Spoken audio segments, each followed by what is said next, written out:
Village of Riverside Planning and Zoning Commission for Wednesday, January 22nd, 2020. Who's calling the roll? Bill. All right, Chairperson Mateo. I'm here. Commissioner May. Here. Commissioner Marhoul. Here. Commissioner Miller. Here. Commissioner Pelletier. Here. And Commissioner Mathews. Here. Okay. Director App, would you like to make introductions? Certainly can.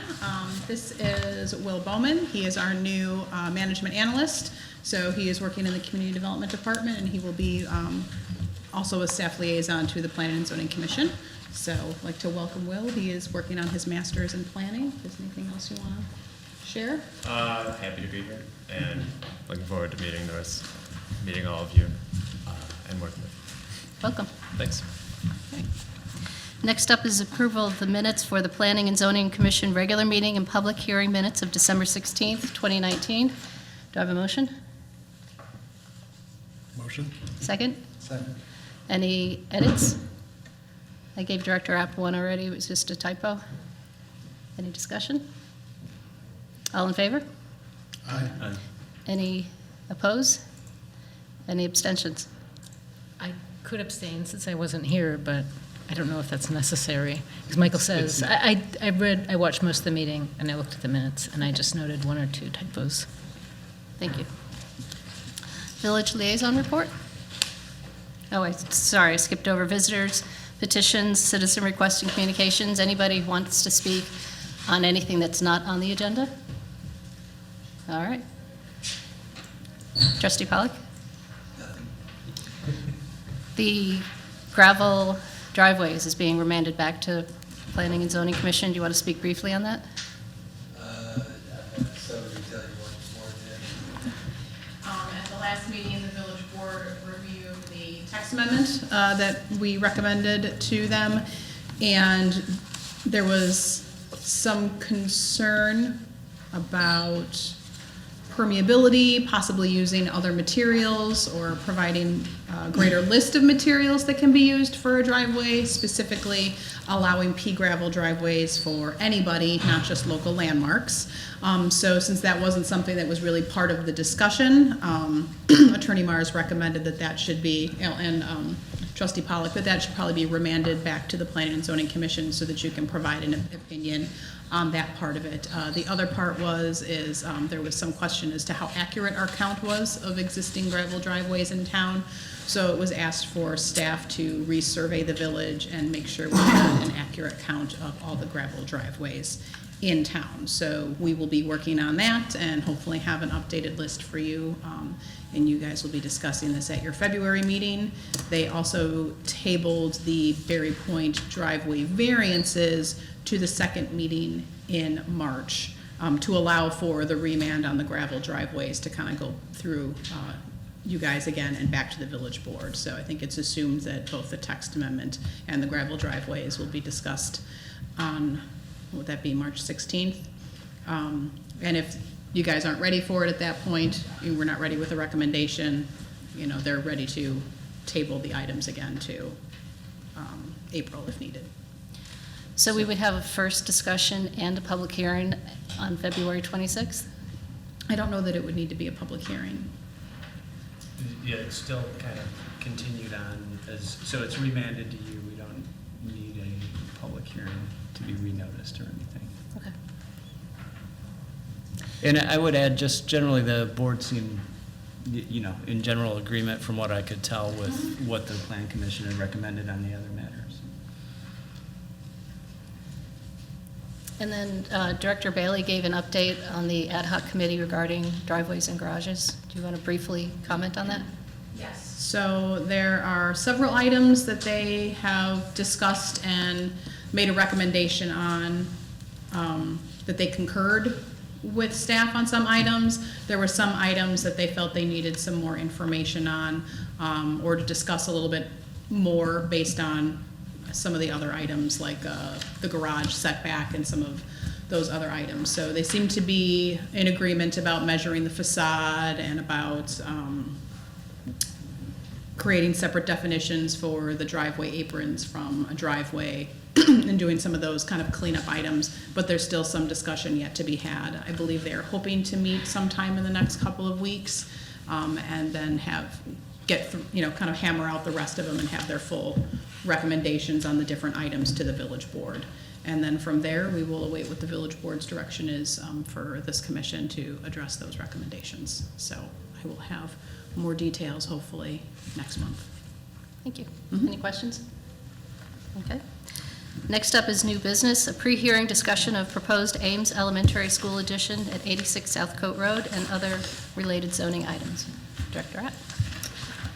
Yes, so D96 is proposing to build an addition to Ames School as part of their long-range facility plan to address increased enrollment and other learning needs. And this addition will allow the school to alleviate crowding in other schools and address some other programmatic needs, similar to what they discussed with the Blythe School special use that we reviewed back in December. In order to build this addition, they purchased 2 adjacent properties, one on Repton and one on Loudon. The Repton house has already been demolished, and the Loudon house will be demolished in preparation for this project.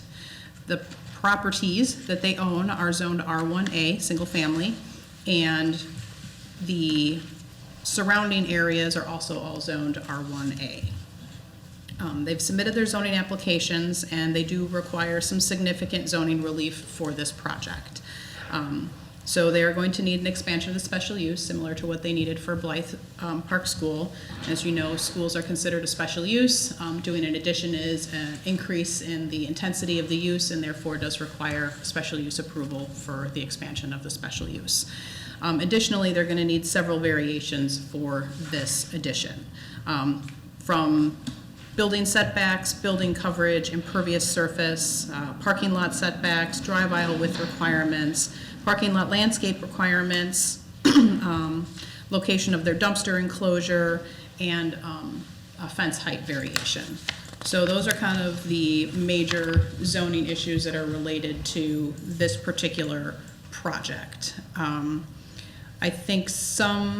I thought it would be helpful to kind of see the property as it was and the property as it is now. So I did provide you with 2 sheets. So one of it is the boundary survey for the properties, and I highlighted in yellow what was the sort of original Ames property, and then I added in the pink highlighter what the addition of the Loudon property and the Repton property is for you on there. And then I kind of highlighted in red kind of where the closest setback points are for the existing school, so you can kind of see where the setbacks are. I think one of the unique circumstances for this is that, although you wouldn't think it, with the addition of properties, it increases the setback requirement for the property. So instead of only having a approximately 300-foot wide property, now they have a 400-foot wide property, which increases the required setback for the properties. Also unique to this property is the fact that it's a through lot, so it has frontage on both Loudon and on South Coat. So in that case, they have 2 street yards, one from Loudon and one from South Coat. So even though South Coat is what we'd consider the front of the building, and you would think behind it that would be the rear yard, in this case, because it's a through lot, it is not. So their street yard is whatever the closest point of the existing school is to that property line on Loudon. So any addition behind the school is now going to encroach into that required street yard and would require a variation. So that's that street yard variation that they require is from the Loudon setback, what we would think of as their rear yard, kind of generally. They also need a variation from the side yard setbacks, and that is partially already, they're already closer than the required setback on the west side. So their closest point currently is 33.08 from that west property line at the closest point. With the addition will actually be further away from their western property line, but it still won't meet the required setback, but just by a smidge, like less than half a foot. But that's the west property, the west side setback.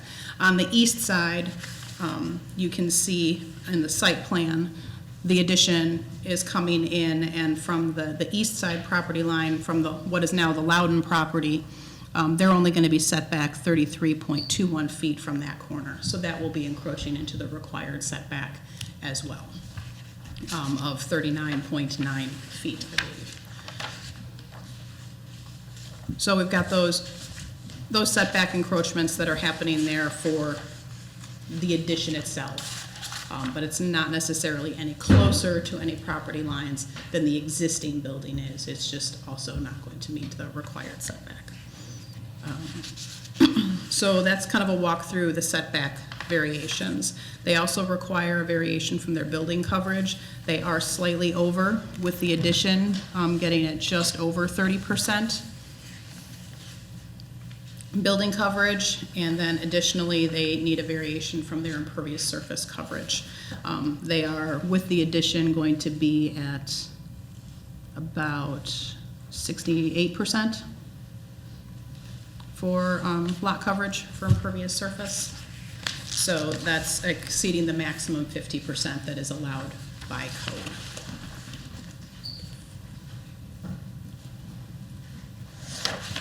And then additional variations are primarily about the parking lot. So the existing parking lot is going to be removed and a new parking lot is going to be put in that's going to be a little bit larger than the existing parking lot. They're planning on putting the parking lot starting in the same location as the existing one is there on the west side, and then it's going to obviously expand a little bit onto the Loudon property that they acquired. So they're going to have two access points. It'll be a one-way traffic movement through there. So instead of just having the one access point, it'll have two now. But this additional parking lot or area that's being added is getting closer to the east, and that parking setback will not meet the 10-foot setback requirement that we have for parking lots in the zoning code. At its closest point, it's only going to be a little over 3 feet off of that property line, and our requirement is 10. But as it gets closer to the school, so as it kind of travels south, that setback does increase, and by the time you get to the school, the setback is about 14 feet off of that property line. Additionally, they are not providing the required landscaping along that western property line. It's an existing condition. There is fencing there. There is some kind of shrub and tree line. Questionable whether it's on their property or the neighboring property. It's right there. And so they're proposing to keep that existing condition over there, and they're not adding any additional landscaping. Additionally, they are putting their dumpster enclosure in the parking lot. So they are setting it, again, they do have a street yard from Loudon, so technically you're not supposed to have dumpster enclosures in a street yard. It's still going to be, I want to say maybe 70 feet from the property line, so it's not like it's going to be right along any of the neighboring houses, kind of street yard sort of view. So but it is technically in the street yard, so they need a variation from that. Additionally, they're not providing the required interior parking lot landscaping requirements. So the islands that they have in there don't necessarily meet the requirement of 1 every 5 parking spaces, and some of them are a little bit smaller than the minimum 8-foot width. So in the aggregate, they meet kind of the square footage of having parking lot islands. So there was some attempts to try to meet that requirement. However, the actual width of some of them is less than 8 feet, and they are not placed exactly at every 5 parking spaces. So as you can see, for like the little area that's in the middle there, it's 6 parking spaces and 6 parking spaces, and they've got the islands on the end. And then additionally, they're not providing the 1 tree for every parking island on there.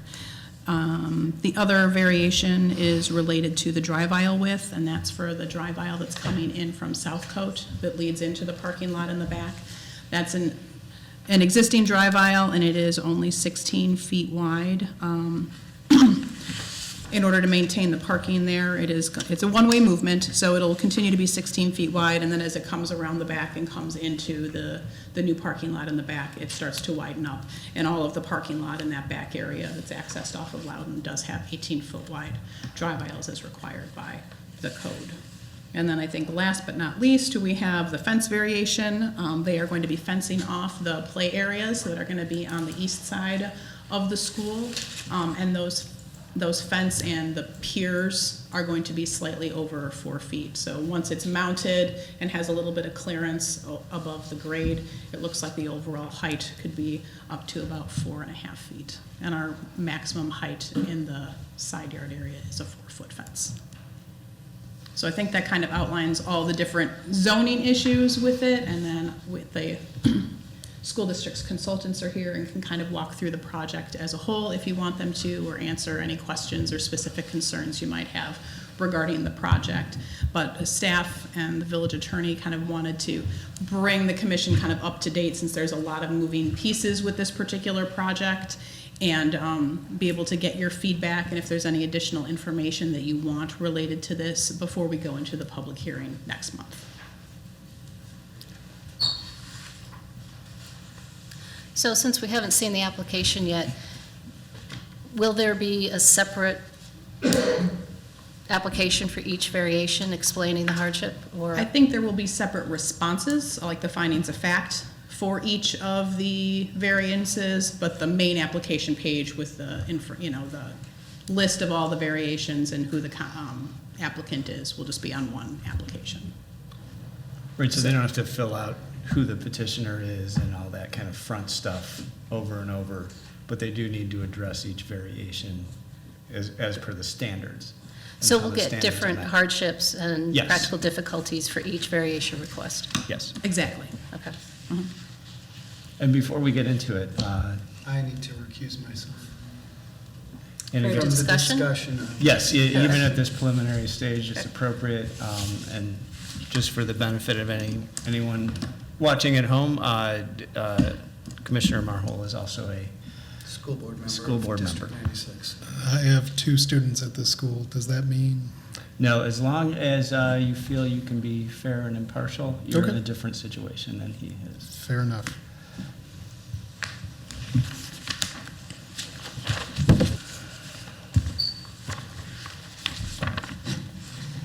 All right. Do the commissioners have particular questions that they want to start with?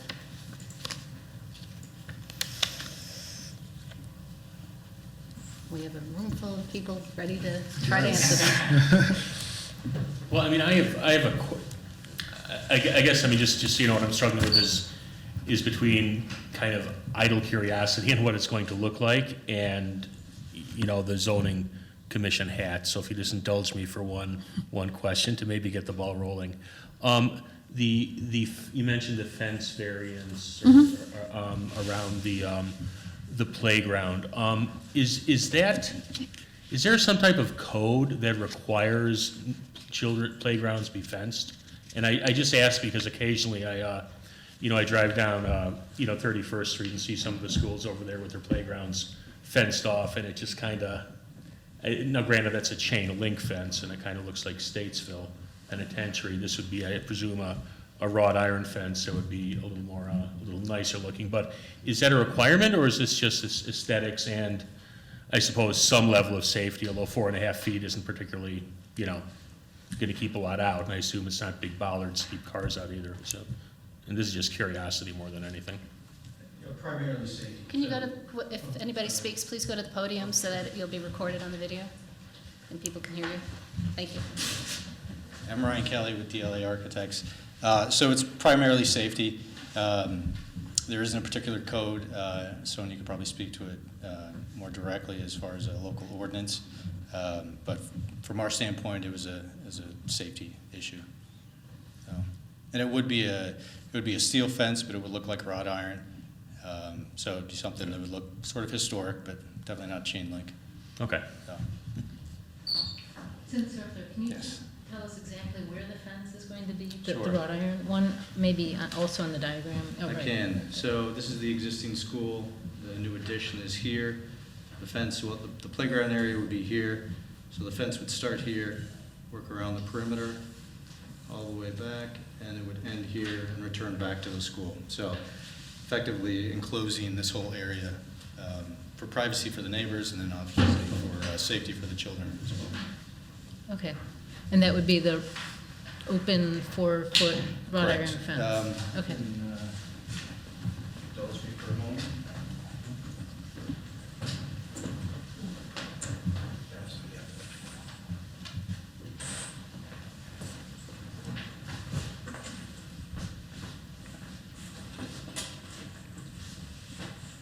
So it would be, again, a steel fence, but it would mimic wrought iron. The panel height is 4 feet, but then the piers and the post would be slightly over 4 feet.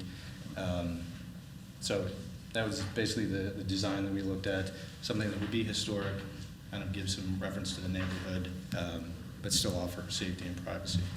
Where are the piers going to be So placed? piers, would we go back? I couldn't, No, that's honestly, I okay. couldn't see That's on all right. They're the hard to see pieces in of plan. paper, so. So 2 here at the front, and then we would have an additional 2 at the back, which is the main entrance for the early learners. Okay, and there'd be a gate at the back one there? Correct, yes. There'd be a gate at the back here, and then also a gate here, which is their service drive, which is an existing drive. Oh, the fence connects up to the side of the school there? It does, And then so you correct. could open and close it for vehicles to come in for the Correct. service? Okay, Correct. thank you. All right, so of these 7 variances you're looking for, the one that seems like you need the most relief from is the impervious surface requirements. Has any thought been given to maybe some of the hardscape could be some sort of grasscrete or some sort of surface that allows for a greater degree of drainage? Looks like you're at about 70% hardscape here. Yeah, I think we're at, Jason can speak to that a little bit better, but 73.9, and that's including the soft surface play area here. Okay. And the 50 is your typical limit? That's our threshold, correct? Okay. So I suppose that's one of the greatest challenges is what can we do to try and increase the amount of softscape you could get? Sure, and we looked at that. I mean, the challenge that we've had, district directive, is to separate parking and play. As you know, parking and play happens together in the back. So being able to offer the kickball, the basketball, as well as soft surface play and play structure, it did impact the amount of green space that we thought we were able to provide. So, I mean, that's kind of where we landed with that. There are other cost items such as, pervious concrete that we have not looked at, but that's kind of where we ended up. Yeah, I know one of the suggestions usually is to try and get like a green roof in, but that can get pretty costly and add up pretty quickly. We can, if I could, speak to the drainage under the soft surface play area. For the record, Jason Green, WT Group, 2675 Prattam Avenue, Hoffman Estates. Yeah, some of the concerns with pavers, or permeable pavers, or concrete, permeable concrete, is the maintenance. The areas where basically all of those systems have some kind of openings that let the water drain through it, and it gets through into the gravel base, and then it'll infiltrate down and get picked up in under drains underneath that. With all of those, there's a challenge with sediment or some kind of grit getting into the holes, the openings between the pavers or in the concrete and choking it off. Mulch, just washing mulch or topsoil getting eroded and washing onto the surface can choke those off. And it's very challenging to get that out of there once it's really embedded itself inside. Paver, and then there's also minimal perviousness to it because it's still 90% concrete. You got the little openings between it. If you do, I think you mentioned grass pavers, grass blocks. So that looks more like a cinder block. You might notice, you'd be familiar with a cinder block. It looks like that from the top. So it would have grass between the concrete strips. And there's a lot more grass to it, and you don't have the concerns with the sediment or anything choking it off because it's a big enough area that you can keep it clean. with those, then we had the concern with, especially in the playground area, trip hazard. The concrete area here will be for four squares, ball play, those kinds of things. And with those pavers, it doesn't, there's gonna be little edges where kids can catch a corner as they're running, or a ball can bounce funny and bounce back up in their faces or something. So that's why, at least in this area, we didn't pursue that any further. What about the parking area? So in the parking area, it would be more feasible to do there. I think with the amount of cars coming through, I think keeping the striping as far as grasscrete or paver blocks, which have a lot of grass. We might not consider those for the parking area because we want to make sure that since it is one-way traffic and it's a little bit unique, we're trying to jam in as many parking spaces as we can. And to do that, we had to make it a little bit fancy, I guess, for lack of a better word. And with that, we just want to make sure we have lots of striping, and you can't put striping across the grass areas in those blocks. So you're limited to striping just a little bit of concrete. Getting back to pavers or permeable concrete, those you can paint, and the paint will hold up longer. So that's a possibility. Riverside has 2 public lots with pavers, so we embrace it. Riverside has voted at a referendum for sustainability, and 73.95% impervious is not acceptable, I would say. Mhm. So I think personally, as one commissioner, I would like you to come back next month with other ideas to reduce that. I can't speak for my fellow commissioners, though. Yeah. Go ahead. Yes, I certainly agree with that, because, yeah, the school property, it's a very difficult project, right? You're asking for issues with setbacks and all the rest, and I understand the limitations that you have with that. But then to virtually cover the entire property with impermeable surface, it seems like you're putting a burden on your neighbors. And so I'd also like to hear a little bit about if you have anything to say regarding sort of drainage on the property, keeping the water on the property. Even then, going into the sewer system could still overload our delicate sewer system, but rather than having it all shed right into our neighbors' yards. So both the permeability issue and the retention of water on site. And I have prepared boards for those, Okay. and I can show you how I've planned to do that exact thing. Are you thinking like a cistern type of design, or? Let me show you. Go ahead. Yeah.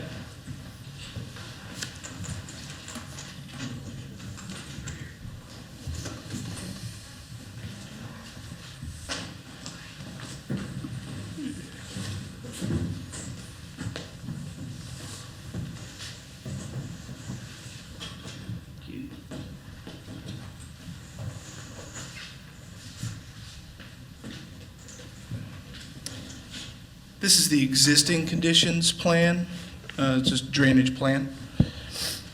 There are 3 watersheds to the school, called the northwest watershed that drains to Loudon. So that's this area from the existing school back. There's the southwest watershed is the one that goes to Nuttall. It's just this area. And then the third one is this area right here that goes to South Code. In the existing condition, as you can see, this gray area is the impervious area, the paved area. The lighter gray is the open space or the green space. Here's the Loudon house. What's not shown here is the Repton house that was demolished last summer. I'll keep that down there just so we can glance back and compare the proposed plan. So it's very critical that we're maintaining the existing watersheds. So we still have a northwest, southwest, southeast watersheds. In the southwest, I'll start with the southwest, since it's the smallest one and probably the simplest. This is all paved now, as you can see here.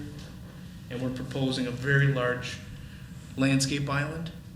By doing that, we're adding a lot of grass, and that helps us to reduce the flow in that watershed by 18% from existing to proposed. So we're improving the runoff from that area, that watershed.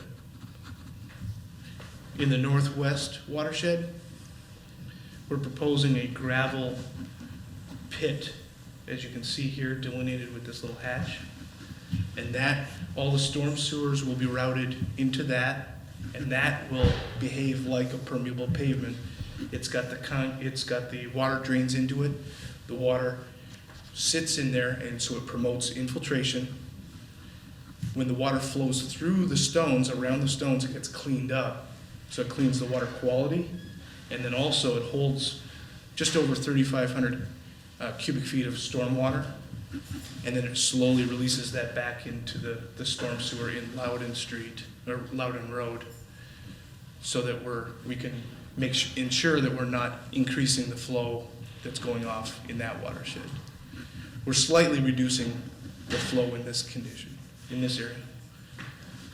Southeast, there's a few things there. It's a little bit more complicated, but again, we're picking up all the stormwater, bringing it through pipes, and there's a gravel pit here, as you can see.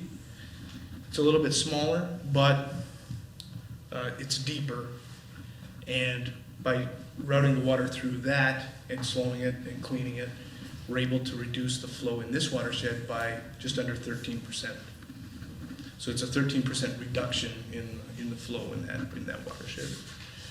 In addition to that, there's a concern with the neighborhood of ponding water back in this region. In the existing condition from the school, all of this area just pitches right down to the area where the drainage concern is. So all of this area flows and adds to that drainage concern. All this runoff goes into and fills up that low area in this area. So what we're proposing here is, when we do that fence around the perimeter, there's also a small curb which helps to stop the water from running off, so that the water can get picked up into storm pipes and routed to the south code, instead of adding to the drainage concerns over here. So is that a catch basin that your finger was by right there? Yeah, Okay. yeah, exactly. So it's a catch basin, look very much like a manhole, a drainage structure with a graded lid. There's one here, here, here, here, and then there's a couple more down there. In addition, 4 catch basins are proposed along the property line, here, here, here, and here. And the intent there is, we've lowered the grades in those areas, and because it's a low spot, we've had to propose drainage structures. And the intent is, we would readily accept water from the neighboring properties down into the school property, so that we're improving the situation, draining water away from the adjacent property owners. But you have to maintain the same elevation, leaving the property as entering it, right? Yes, we're matching the grades at the property lines. That's Okay. very important. But from the property line in, we're lowering it so that if there's water at the property line, it can flow back into the school property so it can get picked up in these drains. Right, but it's not improving any of the neighbors' drainage. It's just making sure that water from your property doesn't get onto their property. Correct, yes. We're not grading onto properties Right. to pick up low spots that are further away. However, from all evidence, there's significant water standing in this area, and the grades at the property line, because the water does back up onto the school property as well. Okay, So by putting this drain, we're actually, I think we calculated sort of roughly 3 inches less water that will be ponding in this area, because we're gonna have that low spot available. okay. So we have thought about stormwater, and we've tried to infiltrate in areas where we can, to hold the water, release it slowly, and to clean it. So I guess to to Jill's point here, if you've already got more or less like a French drain system that's built in underneath, why not take the extra step then and study permeable paving that just takes it on down, so you have fewer spots where you need that catch basin to get everything in. Everything's kind of coming in from above, spread out a bit more. And then you don't take the impervious paving hit then that way. Yeah, your point's well taken. I think we'll be discussing that further. Right, in addition to that, it's not just, I think, pavers. It's porous gravel, right, resin-coated gravel. There's a variety now of pervious type surfaces, not just concrete pavers with little barriers on the side. And then I would just be interested to know, are we going to see any documentation on these catch basins and how they work? What their maintenance requirements are, and where you have installed these before where it's been effective? So the gravel areas? The gravel, Catch basins? and that, and then one last thing I had is, can you just repeat when you're saying 13% and 18%? What does that mean? If you get an inch of rain, 0.13 inches is going to be caught, and what is it, 87.87 is going to go into the street or into the neighbors or wherever? So it's the peak flow. It's the peak flow. Specifically, we've looked at the 100-year storm, which is the standard that we've set as an industry. So for the 100-year storm, we'll be reducing the rate that water leaves the site by those amounts. So the flow here will be slightly, it's like 1% reduction here, 18, 13. That's a lowering of that rate that the water's leaving. And the way we do that is storing it so that it can slowly leave. Did that answer your question? I think so. It just doesn't sound like 1% or 13%, doesn't sound like a large number to me compared to the maybe more pervious surfaces, more turf green surfaces. I think there was a reference in one of your documents about green space, or how this would provide more green area for the community or something like that. So I'm just wondering, and so that would include both the parking lot, the walkway areas, if there's some kind of, again, pervious, even gravel, resin gravel, something like that that could be provided. So the more assurances you can give me and maybe the rest of the commissioners about how that water gets handled so we don't have problems. I think there are some opportunities, move that mic away. There are some opportunities to maybe do some permeable surfaces in a more cost-effective manner. For example, from the building, this parking lot slopes away. It doesn't really make sense to have permeable pavers at the high end of that because water is going to be draining over it. But maybe we can put some strips of permeable surfaces at the low side where the water is draining to, and then let it get to there, and then it can percolate down. So would that be something that would make you more comfortable? I think it probably would make us a little more comfortable, although I don't know any of the engineering behind that, and there's obviously issues besides not just putting something on top and calling it permeable, but actually how it works underground and how much water is actually being captured. And if you have some kind of sheet flow going over and you've got 1 foot of permeable area, how much water is actually, being captured and permeating? All those issues, I think, are of interest. Yeah, okay.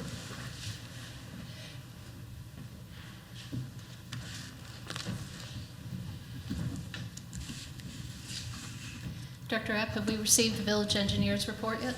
He has done his first review, so he did have some comments, but I think generally what they were proposing meets general standards. Obviously, we'll still have to go through MWRD review as well, and any changes that they require then would have to be reviewed by us again. But I think generally he was okay with their No red proposal flags. no red flags. Okay, thank you. So, obviously, some of these encroachments existed prior to this plan, but some of these are new variation requests, and since we haven't seen the final application yet, I'm curious if you can telegraph why? Why not build the fence to code? Why not put in the landscaping that is our code? So what are the difficulties or hardships that you're going to? Sure. The parking lot, start with the landscaping. The issue there is parking is an issue around the site. To meet the required number of spots for the school, that really impacted the landscaping islands that we were able to provide. So what we tried to do is take a different approach and provide the square footage. If I could-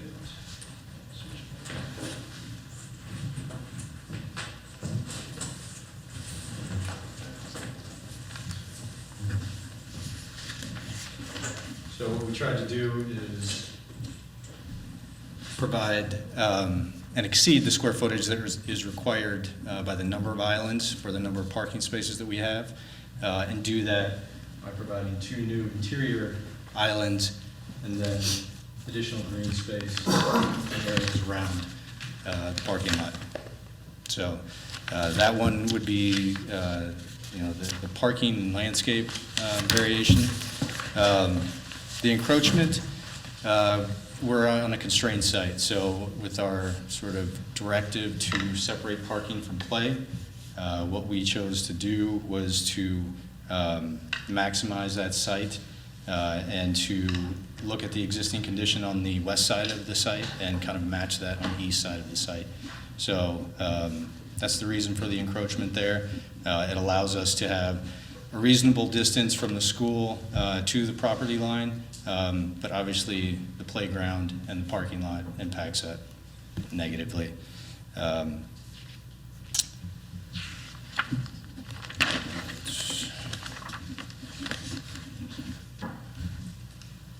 So the existing drive, that's an existing condition as well. So what we tried to do, we wanted to keep that. We were constrained by the existing school as well as the existing property line.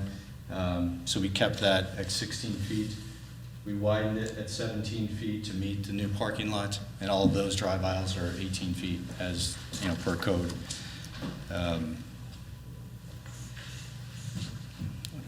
So the existing fence is something that we're not going to keep. Doesn't comply currently with the 4-foot ordinance. So a typical panel is 4 feet in fencing. We looked at it from an aesthetic standpoint and also from a budget standpoint. We wanted to provide some posts and some pillars that gave some architectural significance that incorporated with the context of the neighborhood. So in doing that, those got a little bit higher than the 4-foot typical panel. So that's the reason for going just above that 4-foot mark. Okay, so No. that's not a hardship or a practical difficulty. That's an aesthetic thing. So that doesn't meet our standards for recommending approving a variation, for example, for that fence height. We certainly could look at lowering that. Those are our reasons for, approaching it from that standpoint. Okay, so for each variation request, we go through a list of standards based on case law that we have to say, yes, this meets these standards. So I'm just saying, next month at the public hearing, if that's when it is, this is going to be our process. Sure. And the first one what is the practical difficulty or hardship that requires you to ask for this variation? Sure. And that's the hardest one, in my opinion, for the petitioners to explain, Specifically for the fencing? for each variation request. Okay. Do you want to elaborate on? Yeah, not just yours, but in general. I Everybody's. think that's the one that commissions struggle with usually is what is the hardship or practical difficulty? Sure, okay. So the example that you often give is placement of a garage when there's an old tree or stream running through your land. That, Sure, yeah, the classic example is, if you have a certain place where a building pad has to be on a property because of the setbacks that are in the code. But in a particular property, you have a stream running through the middle of that property. It's physically impossible for somebody to do that. And so that's kind of the classic case of hardship, right? And as time has gone on, it's softened up some from kind of those physical attributes of the land to take into account things like the existing school and site restrictions and, it, you know, Chairman Mateo brought up the tree example. So in the old days, nobody really cared about trees. You could clear cut the lot and put stuff wherever. But now, in today's world, and especially in Riverside, we value, you know, 100-year-old oak. So if somebody had to bring down a tree in order to meet the code, we would consider that, right? So those are the kind of things that we're looking at. And take a look at our standards. You know, based on what I saw so far, I wasn't sure that you were looking at the standards that we currently have in the code and kind of drilling down on those and how you are going to meet those in each of the cases. And I think that's just important for the commission. As she said, we kind of go through them in each meeting, and we're going to be looking for you to give us the information to make that decision. Sure. I mean, I think the approach was that, you know, we're improving the existing condition, and in some instances, it does not obviously meet the code. So, you know, the hardship, I guess, in general is how do we expand the school? Hear me out. How do we expand the school? How do we separate that parking and play? How does the district and Ames Elementary be a good neighbor? And so I think that in general, that has been the approach in terms of the variances, as well as some of the existing conditions that already exist on the site, and you know, matching those, but improving the situation in general. So.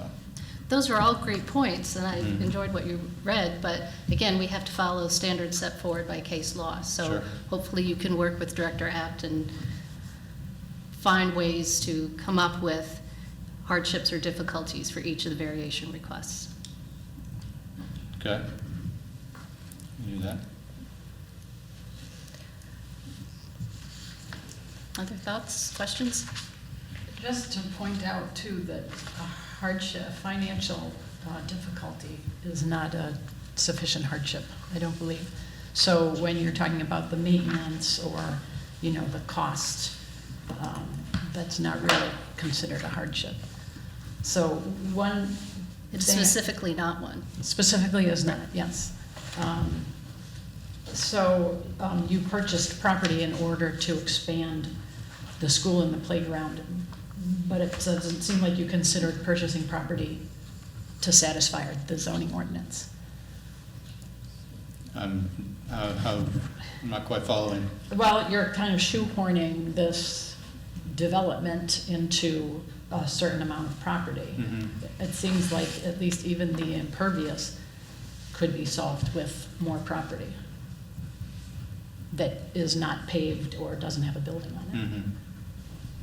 I would agree. We can look at some alternate solutions for the impervious, and you know, that's something we can definitely look at. I think the purchasing of property was yes in order to expand, but not in order to comply with the code. I mean, it was an idea about, again, separating parking from play and expanding growing population.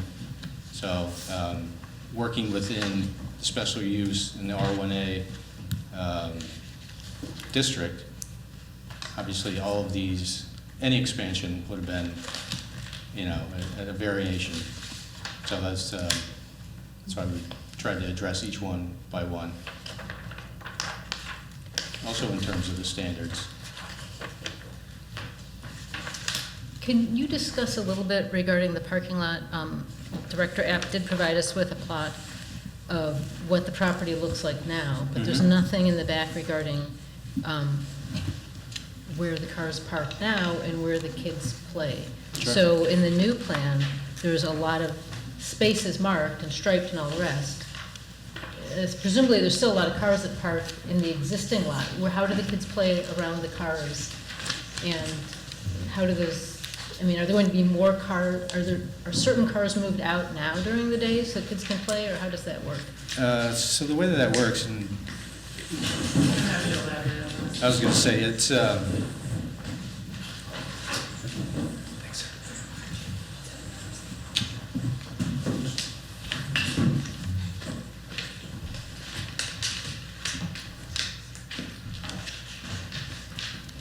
So this is Ames, the existing school. This is the parking lot now. So parking and play exist together. So I can't tell you the exact times, but teachers come into the parking lot, and that parking lot is closed. And then kids, like right now the cars park around the perimeter, and then along this access drive here. So play happens in the middle of the parking lot. So amongst cars, they do it in a safe way. It is, highly chaperoned, but that's, right So the now. cars are on the edge and the kids Cars play in around the the middle, perimeter. whereas in the new plan, the cars will be everywhere. It'll be a regular parking lot. Correct. Okay. Yeah, and kids will need to be there. Okay, I just Yeah. wanted that to be Yep. clear. And is there a minimum number of parking spaces that you're required to have, or 46 is the number that we're required to have, and that's what we're providing. are you dead on at 46, or? Yep, Okay. which was a challenge. Yeah.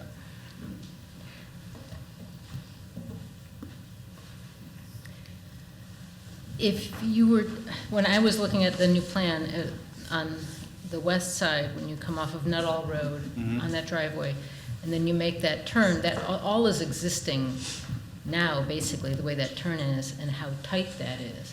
And then you add in some handicap parking spaces and one regular parking space. Was there ever any consideration, as a planner, would it be preferable to not have those two handicap spaces and that other extra space there and have more green space there for capturing water flow? We looked at that. I mean, we were challenged with the number of parking spaces we needed to provide. We wanted to provide the ADA parking with the most direct accessible route into the building, as opposed to providing it here where the entrance would be much further away. So having this as one way really just seemed to make sense in order to shorten that accessible route. Okay. So that's a drivable space there going around those parking, Yes, okay, there's parking there today okay. in that same sort of configuration. All right, just looked very tight to me, but,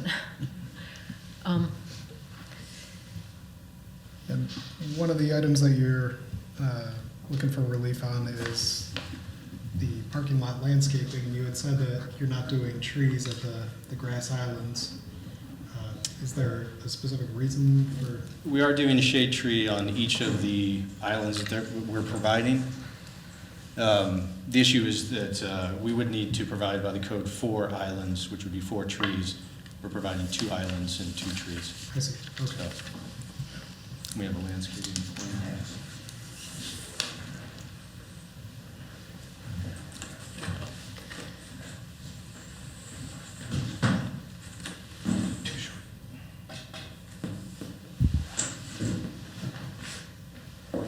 So, yeah, we would provide a shade tree at each of the islands that that is part of the proposed plan. So typically you would have an island at the end of each parking row. If you were, say, like a 90-degree parking two-way, you'd kind of have one big oval that would kind of encompass each end of those, double parking spaces, and you'd have 2 on each island. In this case, it's a little bit angled, and so you have a very small sort of island on one end, and it kind of gets a little bit larger to kind of fill in that angled space on the other end. So they're placing a tree in the larger portion of the islands for that middle section, whereas typically you would have required there to be 4 trees, 1 on each end of row of parking. So I don't know that the island, it could be big enough to add another tree in the smaller parts, maybe a smaller tree, but Yeah, it those doesn't tend meet to- the 8-foot width requirement, so it's a little bit tight to try and fit an actual shade tree in those. Yeah, this In those seems areas. fair. It seems like anytime people try and squeeze the small caliber trees in, they just die. Mhm. So that seems fair. Okay. Quick question on the schematic of the new addition. I think you could leave that slide up, or that Got it. picture up, saying that explains it. It says new drop-off area, so behind the new addition. So is that posited then, as that's where the kids, if their parents drive them to school, will be dropped off? Or Um, does that mean something else? No, it means exactly that. Yeah. Maybe our traffic consultant, Sarah, can speak to that. Yeah, good evening, Sarah Disney-Hoffey with Sam Schwartz. We performed the traffic evaluation for the school. And we looked at two different components of the pickup and drop-off, one being the existing elementary operation, the K through 5 that's there today, and the addition of the early learners for the campus. And, excuse me, while I grab an exhibit to speak to it. We have the early learners one.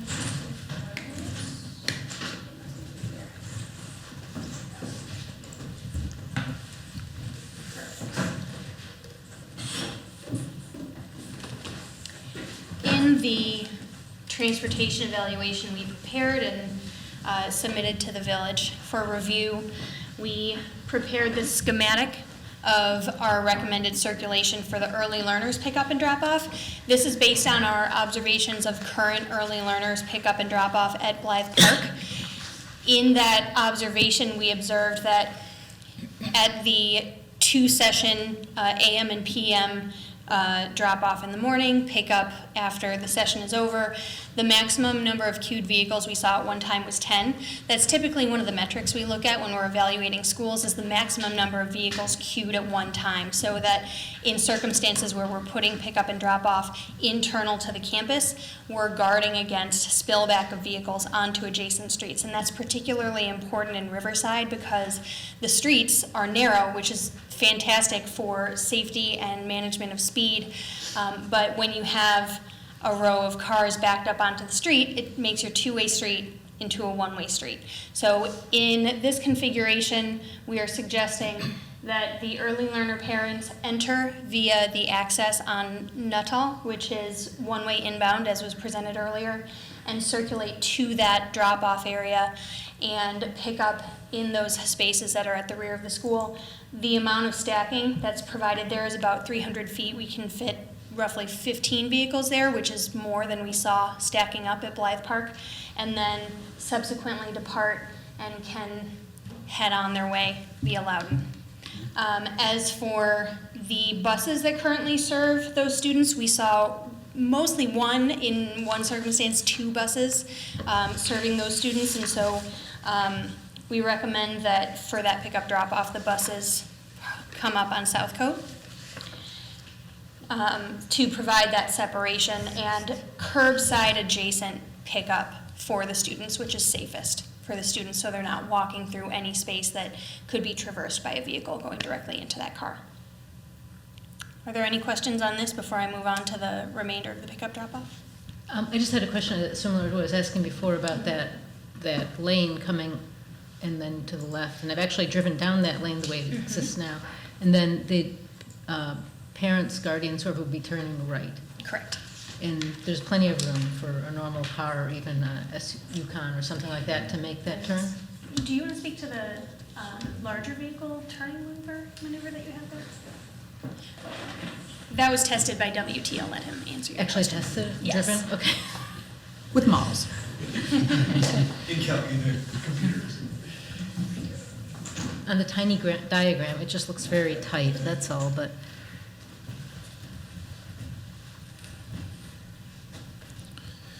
So, we used a computer program called AutoTurn, so it has the vehicles in it. You can see the vehicle here, and that's a fire truck. It's the biggest fire truck that the village has. And we took that and we routed it through. You can see there's multiple lines. Basically, it's every tire has a line. Where the front ladder is, that has a line so that you can make sure that it's not touching anything as it moves through. And that vehicle moves through, gets a little bit tight in this corner, but he makes it around this corner without hopping the curb, okay. and then loops around and exits. And that's the fire truck? That's the fire truck. Okay, all right, that answers my question. Getting in the weeds, didn't Chief Buckley say if we get a new fire truck, it's going to be bigger and won't fit in here? So can the model test an even larger one? Yes. It did. It did, okay. Bigger than what we currently have. Yes, and some of the bigger vehicles actually have the articulating front end, so it actually is better. It's actually more maneuverable, even though it might be a bigger vehicle. And on that subject, then, I assumed that fire trucks, they'd be most comfortable entering from Loudon. Has the fire chief said anything about that? I mean, would that be the typical access point? No, currently they will not go in on Loudon because of the the crowd on tightness the of the- road and the steepness of the, It is very the tight there. apron. It's a 7% slope, and apparently it bottoms out like their ambulance and stuff. So currently they are used to coming in from, So that would be their only access point. right now, that is how they can get in. I know you're going to know the answer to this. The not all access is not considered a legal non-conforming driveway?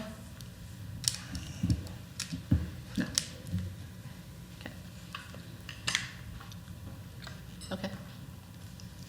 Are there other things here that we haven't addressed yet that you think we need to think about a little bit more?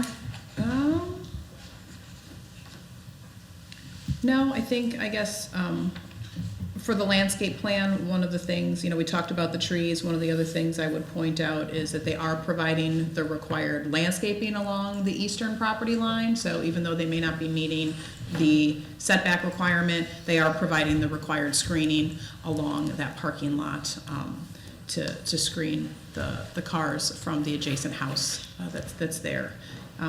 They're also meeting the requirement for the landscaping facing Loudon, but again, they're not providing any landscaping there along that western property line. But that is an existing condition, and there is some fencing and trees and shrubs there currently. You can kind of see that row over there. Have we heard anything from the neighbors?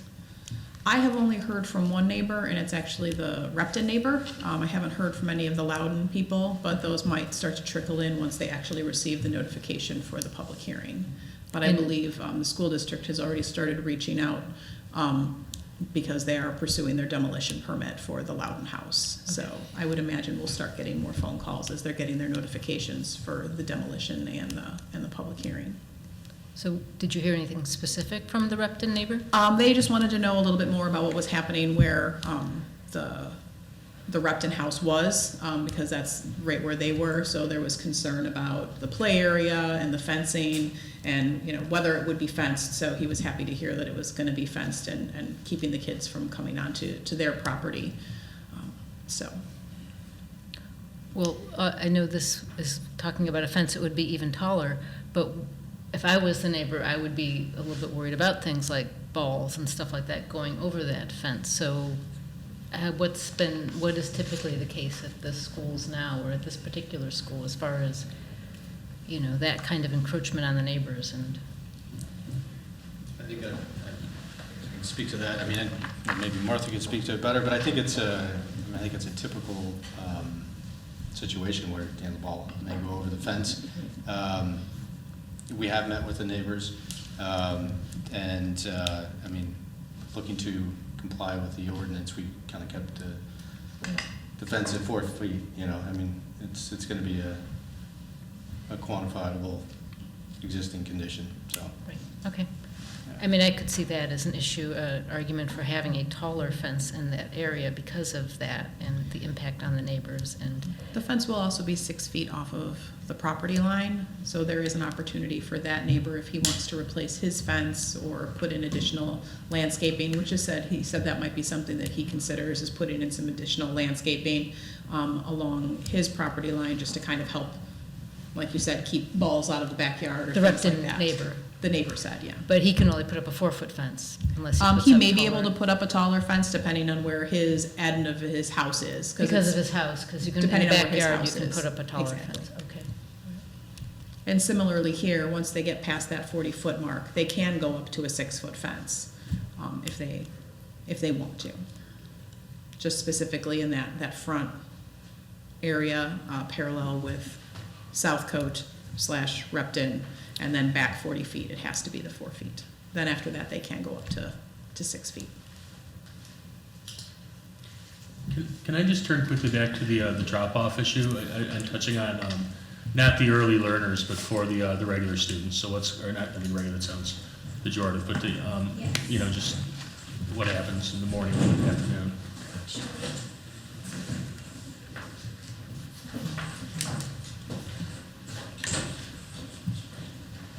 Do you have a specific question, or you Yeah, where's asking it for an going to, I mean, explanation? what's the traffic pattern gonna look like? Is it gonna be the same as the early learners? Because or is there gonna be access also from Loudon?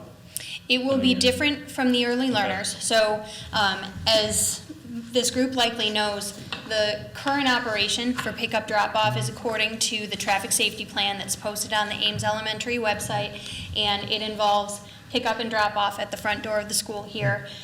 This street is restricted to one-way traffic flow, going westbound only from 8 a.m. to 4:30. Cones are placed in the southern lane, the eastbound lane, to reinforce that one-way flow. And there are stations for 3 vehicles to pick up and drop off at one time at the end of the sidewalk that maybe you can see just beneath this label here. And then all of the other vehicles that are in that pickup drop-off lane line up behind them. When the first 3 clear, the next 3 move in. Based on my observation, sometimes it's more like 2 that are picking up and dropping off at one time. There are also, because this is a neighborhood school, there are a lot of students that walk and bike. We perform 3 different observations to see how that would evolve through the seasons. And there are also a lot of parents who park on neighborhood streets and walk to pick up their students. So what we recommended, a quick note is that the dismissal peak is when we see the most concentration of congestion, because all the parents arrive, they're waiting for the final bell, and all the students are released at once. And based on our observations, there was about 15-20 minutes of congestion occurring before all the traffic was clear after that final bell, which isn't a ton of time in the grand scheme of things, but in my experience, it's more like 7 to 10 at a lot of schools in this area. And so we saw opportunities for some increased efficiency and identified some recommendations based on that.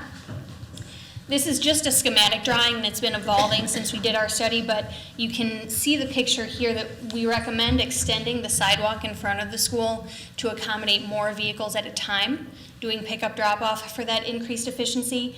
We also recommend moving the cones, not to block this lane, but instead to bookend a parking lane. So imagine it's like half of a downtown street with parallel parking on one side, so that vehicles can pull into and out of curbside parking spaces, again getting that curbside safety for loading students into vehicles, such that vehicles don't have to wait for the person in front to leave, so they can clear more quickly.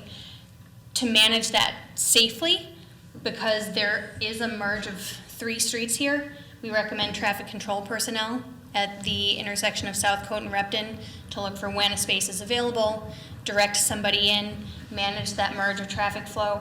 And we're also recommending some relocated crosswalks to shorten the crossing distance for students, because the shorter your crosswalk, the shorter the duration of time that you're exposed to a potential conflict with a vehicle. And so this is how we recommend that the elementary school operate, because what we observed was that combined between everybody in this pickup drop-off lane and parked on the neighborhood streets, we counted up to 98 vehicles at one time attempting to do pickup at the end of the school day. And that is a quantity that cannot fit on the school campus. And as we were discussing earlier, if that spills out onto the neighborhood streets, you have this line of vehicles in a one-way circulation, such that if there were some kind of emergency situation, it would be very difficult to clear that traffic out.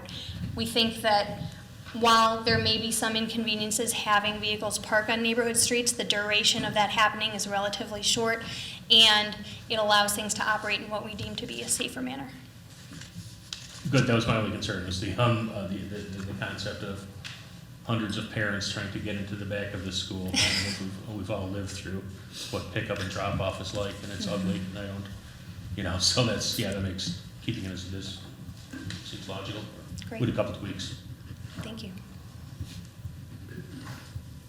I've got one last thing. I'd like to speak briefly on trash enclosure, because I think that's one of the ones we haven't really touched on. And I think of your 7 variances, I see either a hardship or I see a way you can adjust your design to match, but the trash enclosure is one that I want you to walk me through a little bit and tell me if you could what the hardship is, and let's see if we can just talk it out. Certainly. What the existing location of the trash enclosure is right now here, but the dumpster, there is no enclosure to it.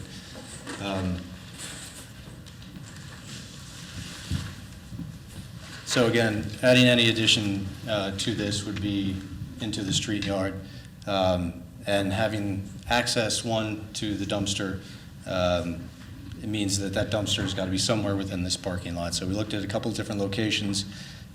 We did some traffic and turn studies on where would it be best placed, and working with Sonya.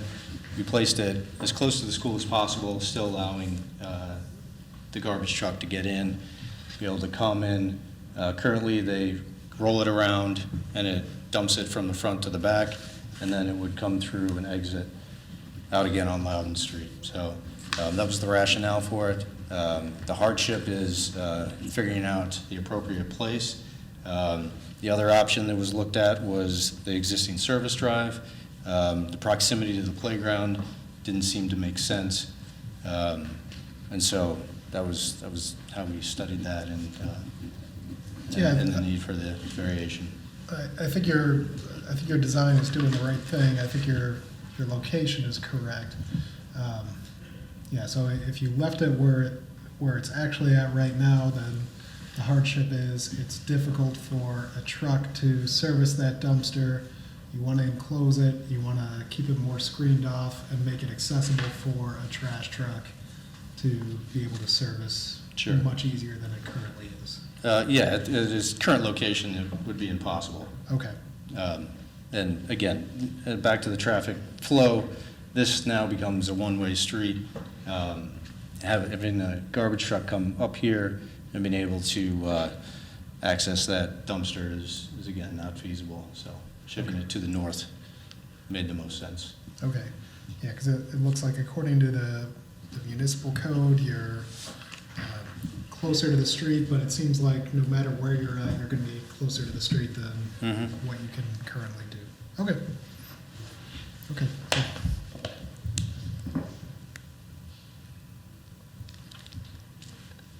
I wanted to review the setback issue as far as the parking lot setbacks, and I want to sort of see if any other commissioners have any concerns about that, because the way I see it, there is a hardship for the school district because they need to have a certain number of parking spaces.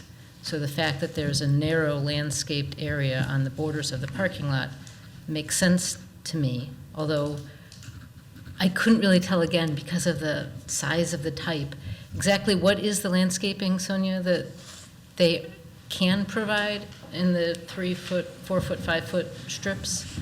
Or what do they need to provide there? Right, so the requirement is that they're supposed to provide a shrub, at least 18 inches in height, for every 3 feet of that length of parking. So they are providing that along the east property line, and they are providing that along Loudon in front of those parking spaces. However, they're not providing any along that western property line. Okay. Currently, there is some fencing there, and there is some trees and some larger shrubs in that area. Presumably, those would stay, and they would be reinstalling the parking lot in that location. But with it being less than a foot, maybe a foot, kind of as it gets a little bit wider in some spaces, there's not real feasibility to provide any shrubs along that area. Okay. And the entire existing parking lot is going to be torn up and replaced, is that right?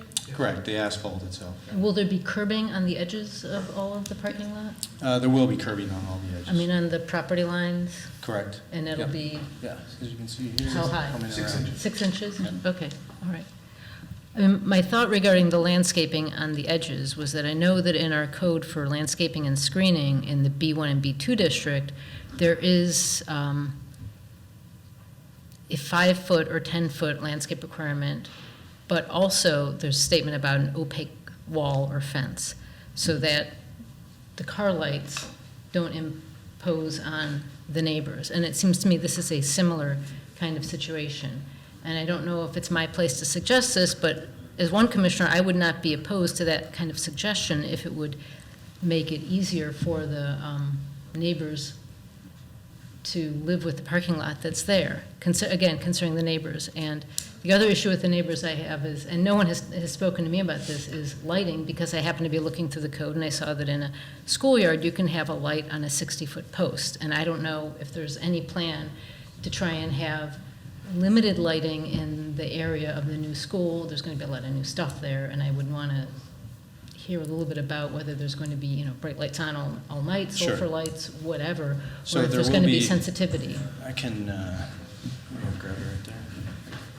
So there will be new site lighting, wall packs that are attached to the building, around the perimeter of the building. There's 2 new light poles that are proposed. This is a,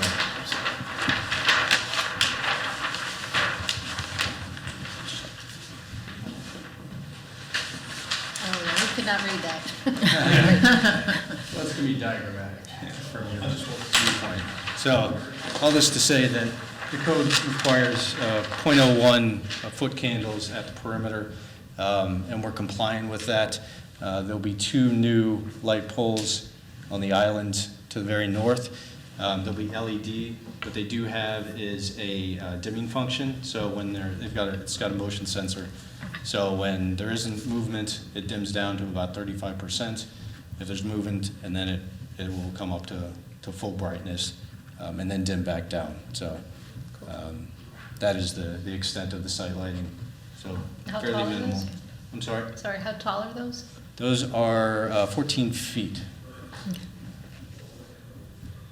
Yes, they are 14 feet. And there's no lighting on the playground side of the building? No, or- there's no, just wall packs. wall.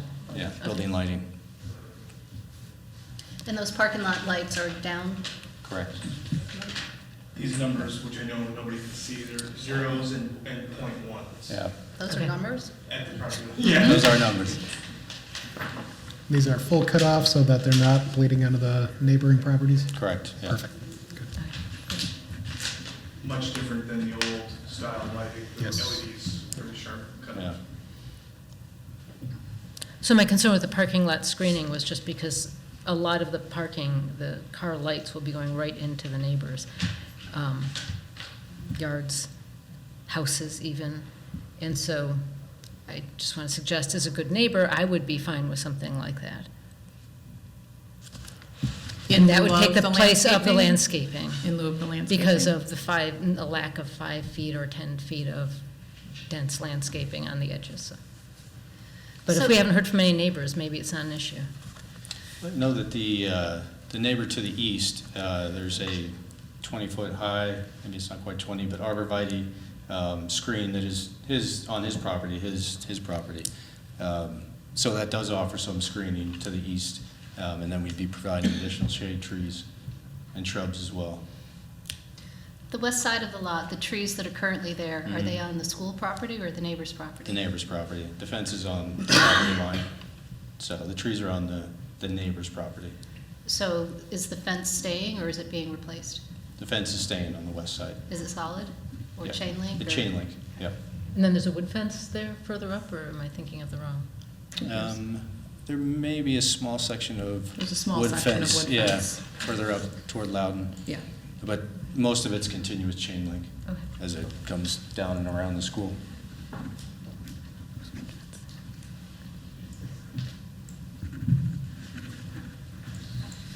Anything else?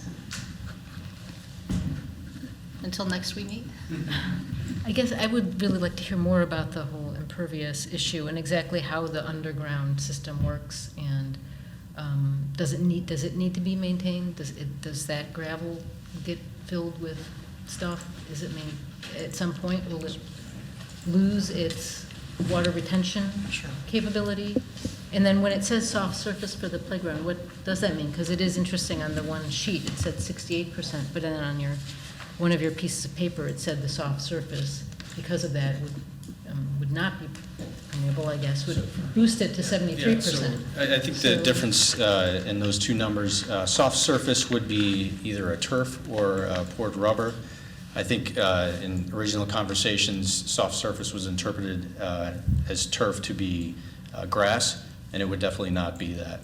So because that added area would contribute to the impervious calculation, that's where that 73.95 comes from.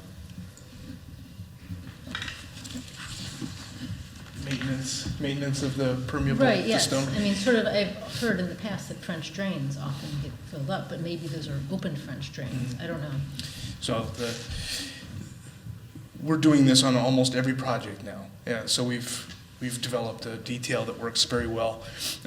Number one is the catch basins. The difference between a catch basin and a manhole is a catch basin has a sump, which means it's a little bit deeper than the pipes leaving it, and that keeps a permanent pool of water in the bottom, and that lets sediment settle in the manhole where it can get easily cleaned, much easier from a manhole than if it moves down the pipes into the gravel. Okay. In addition, we have snouts. It's a snout. It's a hood that goes over the pipe. So the only way that water can get into the pipe is to go into there, fill up the water in the manhole, and then the water seeks its level, and you get the clean water coming around it. It's like a P-trap in your Okay, sink. makes sense. So it keeps the bigger debris. And then there's also access ports inside the gravel where the pipes come in. So that's a spot where you can clean from. If something happens to get through all of the above, then it's the last place to clean it from. So where exactly would be the capture points be for the water? So yeah, there's a catch basin that we saw earlier. It's not on this plan, but it's roughly in this area. That's fine, yeah. And then there's pipes that come down and come through it. It is close. I'll grab the actual plan. And the water would sort of be funneled towards these catch basins? Yes. They would, So it would the be ground- graded or whatever, the ground? The ground will be sloped engineered? toward them, and then the water enters at those spots. So here's a catch basin, there's a catch basin. So the water drains to those, flows along these pipes, and these have the sumps that are with the hoods. I know, this is right in your way. That's fine, I can see, all right, thank you. And then that comes through, and there's a pipe here that's perforated, and that lets the water exit the pipe and into the gravel slowly. And then there's another pipe, this is a 4-inch perforated under drain that slowly lets the water, after it's percolated through the gravel, percolate down into the 4-inch pipe, and then that leaves, and that's what goes on into the street. Okay, And there's access ports on that pipe and on the main line pipe that comes in. and the perforations won't become filled because there should be no sediment getting into that water? It should We be stop clean it water. before that point so that it doesn't have the opportunity to clog there. So the manholes or catchments will have to be cleaned periodically? Yes, yes. Okay. And then on the diagram, to the east of the new addition, Mhm. yes, right up there, there's a lot of walkway, and there doesn't seem to be much green there, Mhm. but that's not the main entrance to the school, right? So why was there a choice to put walkway there as opposed to make maybe more grass or turf in that area, or more pervious surface of some kind? So Yeah, right, that like section. a narrower sidewalk Yes, instead and of. coming down along the side, all that area is, I think, walkway.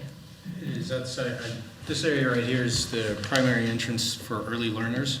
So drop-off happens here, and then early learners access and all the pre-K classrooms are Oh, down so they here. go around, they walk around the corner? Yeah, so they walk around right here. So that is actually the primary entrance, and the reason that it does get a little bit wider is to have sort of a collection area at that entrance, So those could be pavers too. potentially, yeah. Or permeable, the Something. resin gravel, whatever I'm thinking, and was there any consideration given, again, trying to get to more pervious surface, having less of the hard play area or the soft play area and maybe some kind of like garden area or anything like that? That's something that we're going through with the district to develop exactly what that playground is going to look like. Right now, this is the soft surface versus the hard surface is really kind of dictated by how they play today. But that's certainly a consideration of green space. I know maintenance is always an issue, plowing, those kinds of things with the school. So some of the pervious surfaces, pavers, have greater challenges in terms of that. But so It's another way of teaching kids, though. Yeah, that's true.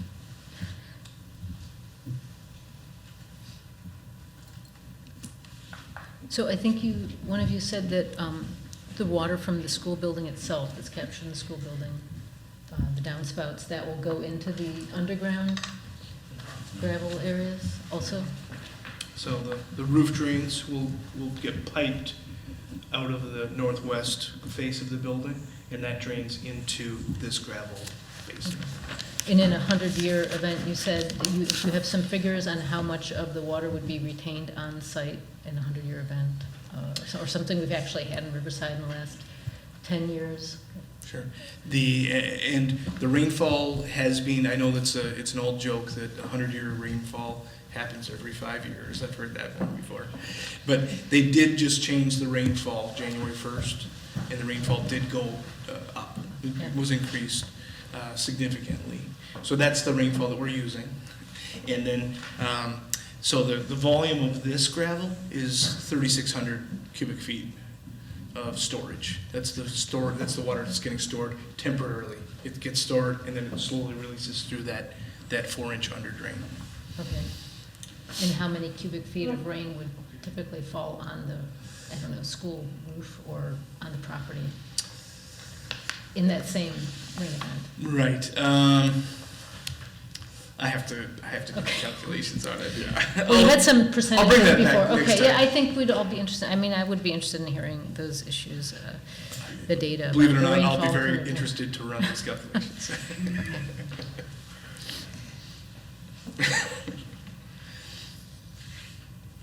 Anything else? I think just one last thing is, so you said all the chain link fence is gonna stay on the west side of the property? That, Correct. Yes. they've got 2 layers of fencing over there right now. I'm seeing a wood fence, I'm seeing a chain link fence. I'd say just make sure that one's not on your property, because the wood fence looks like it's on the actual, Looks like it's on the other property. it's on the residential side. Close together. Yeah, I don't know. Right, so that would be on the neighbor's property, isn't it? Right, but what I'm saying is, you're saying if the chain link fence is staying because it's not yours, I don't know why they would have built a fence in addition to the chain link fence. I'd have to look into that. I mean, I know that the chain link fence is proposed to stay, Okay, and the property line is right at the edge of that, I think a foot off of that parking line. So, So on the east side, what kind of fence will you be putting opposite that chain link fence? on the east side, the fence stops. We would not put any fencing. The fencing pretty much stops at the edge of the So there addition won't, of the there won't be a school. cyclone fence on the No. east side of the parking lot? Fencing stops Okay. here, and All then right. we would do landscape barrier. Okay. beyond. yeah, I mean, if you find out it's on your property, then just demolish.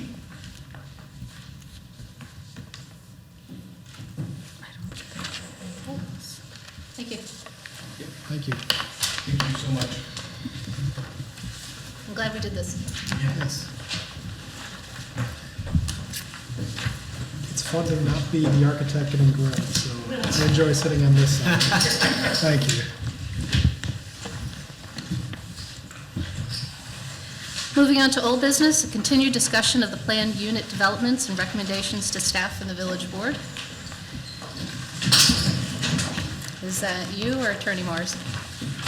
Well, I guess I'll give a brief recap. So back in November, we kind of talked about the idea of PUDs, what they are, what they can be used for, what other towns allow for them. We currently do not have any regulations regarding PUDs, so we don't allow a planned unit development. So a lot of our neighboring communities do allow for planned unit developments. Some of them have been seeing some redevelopment in areas, and a lot of that redevelopment is using planned unit developments versus going by strict zoning, by the strict zoning. We approached the village board about allowing them, starting to explore that, especially considering that we're gonna be going through our zoning ordinance update. And the board said they'd like to have you guys take a look at it, see a little bit more information, give you some examples of some different projects that are happening. So I did provide those at the last meeting, had some of the plans and approvals from like River Forest and Downers Grove. I can't remember if there was one from Hinsdale. No, Western Springs, I think that was one of the other ones. So I had some of those examples for you, and I had also provided the village board with several of the PUD ordinances from the other communities. So one of the things that the commission was gonna do was try to review some of those other ones, and in the meantime, we had Attorney Mars draft a PUD ordinance that could be for Riverside as kind of a jumping off point of kind of what would we like to see used as sort of the standards for Riverside if we were to allow planned unit developments. So in that discussion, I think the commission was fairly open to planned unit developments in the different areas outside of perhaps the single family zoning. So kind of based on that, Attorney Mars kind of drafted kind of the best ofs kind of things and incorporate some things that are more unique to Riverside that we would, like to take into consideration, whether it be the historic preservation or the landscaping and things like that, and try to incorporate them into an ordinance. So we provided you with a copy of that ordinance. Attorney Mars can kind of walk you through it a little bit about kind of the different parts that are a part of a PUD ordinance and kind of that process, since it's a little bit different than kind of your standard site plan review process or special use process, although it does still require a public hearing and notification and things like that. So that's what I have. Michael can take it away if he wants, or you can bombard us with questions. Well, let me just make a few comments, if I could. So, having worked with a number of communities over the years, I think you guys are the only ones that come to mind that don't have a plan development process. And that doesn't mean that other towns use them all the time, but they have it available as a tool for the most part. And I think in a lot of cases, they are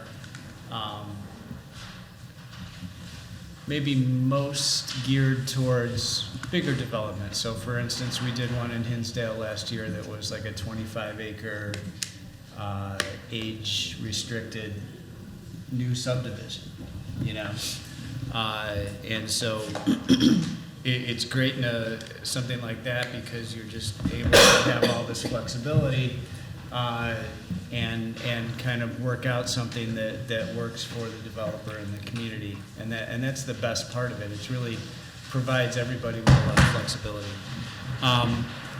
So you'll often see in towns that there is some kind of minimum lot size for planned developments, but you don't have to have that. And another one that comes to mind, so for instance, River Forest does not have a minimum lot size. And so when the McDonald's on Harlem in River Forest was being torn down and the site was being redeveloped as a new McDonald's, that was done as a planned development.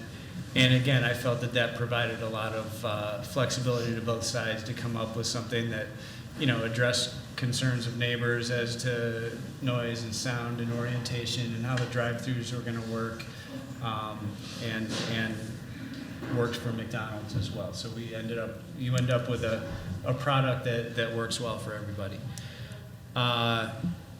When you look at the different ordinances from the communities, you'll see they all kind of usually follow a similar format. And so, the one I put together for you guys is generally follows that same format. And a lot of these, because zoning codes are typically drafted by these zoning consultants, there's several that work in the area, and so that's where a lot of these originate, and that's probably why a lot of them look similar. But I wanted to do one for you guys so that we had a framework to work off of rather than trying to pick and choose from a number of them. So I sat down with ones from a number of different communities and kind of looked at what they were doing and tried to put one together that I felt worked as a good framework and starting point for you guys to discuss it. And just running through it real quick, they almost always start with a purpose and a list of goals and objectives. They have a lot of procedural things in here. How is it initiated? Who can apply? Some certain general requirements. And then a big one is the exceptions from district regulations. So one of the big advantages of having a planned unit development process is the ability to when you see a project that needs a lot of variations, you're able to give those, but in return, for providing that flexibility, you're expecting something back as a community.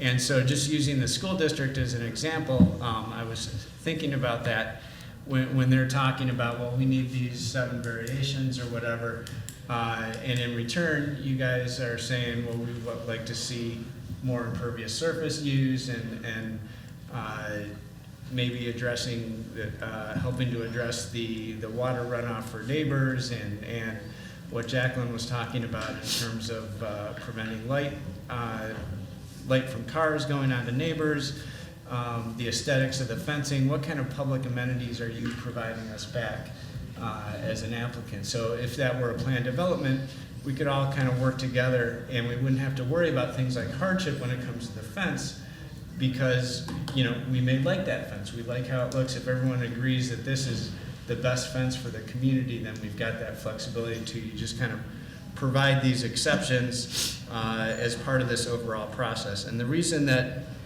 there is so much flexibility is because it's a very detailed process, and when you get to these next steps, you'll see that in terms of procedure, there's 4 phases. There's a pre-application consultation where they're sitting down with staff and going through their plan, and Sonya and on whoever else is appropriate, whether it's the fire chief, the code enforcement officer, everybody are kind of sitting down and giving feedback on what they think of the idea of this and what things are going to be important to them and to the village.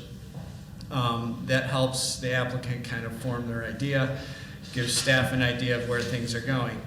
And even at that early stage, if they want to come talk to the Plan Commission and say, here's what we're thinking about, and get some initial feedback, that's an option. The second step is an optional concept plan consultation where they've kind of provided a little more advanced planning than they did at that pre-application consultation. But they can bring the plans to the board, they can bring it to the Plan Commission, and again, kind of talk like we did today and get feedback before they start. These guys were pretty far along, obviously, with all their boards and their plans and their detailed stuff, but the idea of a concept plan is they don't have to be that far along. They can kind of sketch out what they are thinking and get feedback from the boards and commissions. And then there's the preliminary plan, which is really the big step where they're put in a formal application. They're coming here and there's a detailed list of all the things they've got to show. And again, it was similar to today where we're looking for a landscape plan, a lighting plan, and utilities information, building elevation, schematic designs, how does it relate to the structures on adjoining properties, all those sorts of things. And that's where the real kind of addressing of what do we have here in the back and forth and making sure it works for everybody happens, and applying standards and then moving it on with a recommendation to the board. And then the final step is a final plan, and that's more just they have at that point have an approved preliminary plan, and they are just creating something that carries that out, but with the kind of their final design details. And that's reviewed by staff to make sure that it matches everything that was approved at the preliminary plan stage. And assuming it does, it goes on to get that final approval. And developers will always want to shorten the process and rush things through. For big projects, it makes sense to go through all 4 steps. For smaller things, there's options here. You can skip the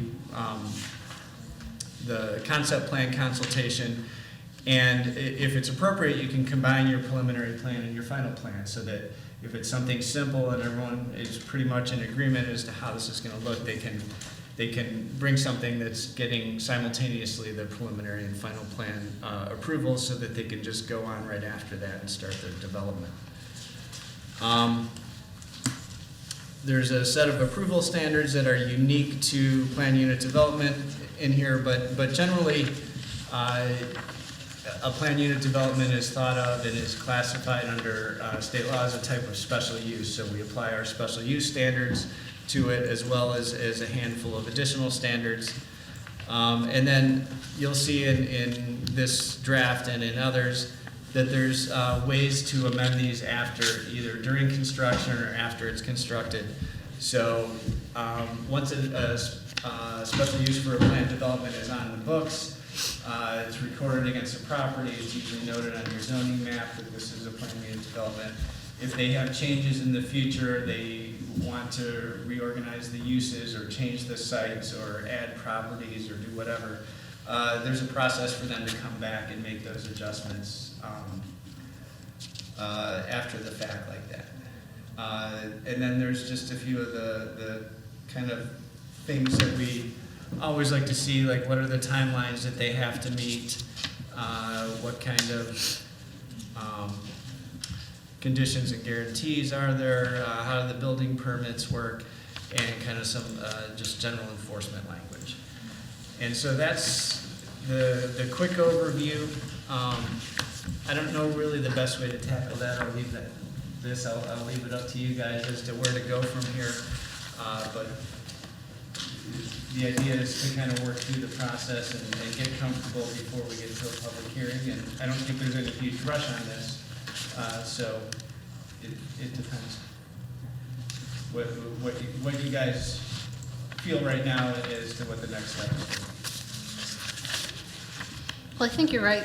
So I sent everybody other PUD ordinances, but not until today and not until this afternoon. So you probably didn't have a chance to look at it, but we are at the beginning end of this process, so there is time for you to look at it. But across the different villages, the processes are pretty much the same. There are just a few things that differ. So this is wonderful. You did a great job on it, pulling some from some villages and other things from other villages. I have a few comments and questions. Have you all had a good chance to look at this and discuss it tonight? Yes. What was contained in the agenda, Right. not the supplemental. Not the other ones, information. right. Yeah, and so one way we could do it then is to talk about what's in the packet, and then over the course of the next month, as people look at the other ones, if you see things in there that you feel we'd like to add that or talk about it, we could do that. I very much like that idea. So one thing that's not clear to me, and I think it does vary with the municipality, so Hinsdale has more space, obviously, that can develop, Riverside does not. It's not clear to me how much of a public benefit can be required in a planned unit development, and so I'll let you just start with that. Sure, so the public benefit is kind of one of the big struggles of what do we mean by that, and what can it be? And it does offer a chance for creativity. So for instance, in the Hinsdale case, when we're talking about that subdivision, one of the public benefits that we came up with is they were going to take the dirt from their excavations and use it in a park adjacent to the development to build up the existing lacrosse fields and kind of rebuild them so that they, it was a good way for them to save money on moving this dirt and for the village to get something done that they had in their site. So there are ways to be creative. But yeah, when you look at the list, I included a list of public benefits, but when we talk about, adding tennis courts and stuff, that's not entirely realistic in some of the smaller spaces that we're talking about. But, I think even when we're talking about design features that are important to us as a community. When we get back, going back to the school fencing as an example, I mean, that's, not a huge public benefit, but because they're coming up with a design that is pleasing to us and suits the character of the community, you can start counting things like that. Impervious surface is another great opportunity to get a public benefit, especially with the challenges that we face as a village. Because some of the other villages include that in their standards. Okay. And I just wondered if we might want to think about including something in the standards. And it would have to be vague, of course, because each one is going to differ. Regarding impervious surface or stormwater? Public or- benefit. Oh, just public benefit, okay. Broadly written. So Hinsdale has in their standards, public open space and contributions and common open space. I don't think we would state that. LaGrange We do. has, Items in the 1013-1, item C, it does mention more public and private open space. say 1013. C, Right, So the but- first page. But just in our standards, I don't know that we want to get that specific. oh. So LaGrange says compensating amenity or public improvement.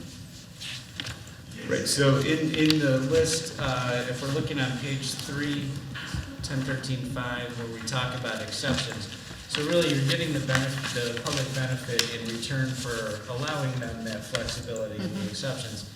And so on B3 there, we talk about reduced use of impervious surface materials, including cluster development and use of semi-pervious materials such as pervious pavers and grass screens. So that's something that that's saying we might be looking at that as a public benefit.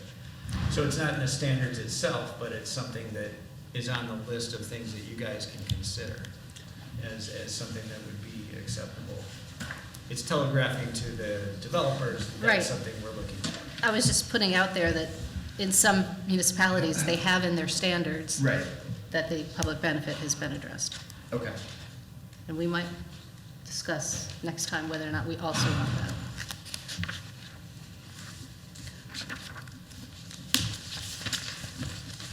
So would public Wi-Fi be a public benefit? No. You said no? It's a bit evanescent, I don't know. It's a nuisance? You can get a data plan. Is that a hardship?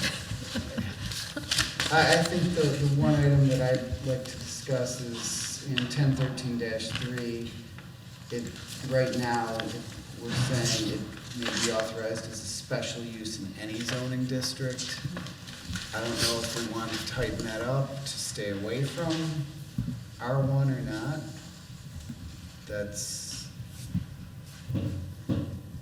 It's really a question of where do you think people are gonna wanna go with their.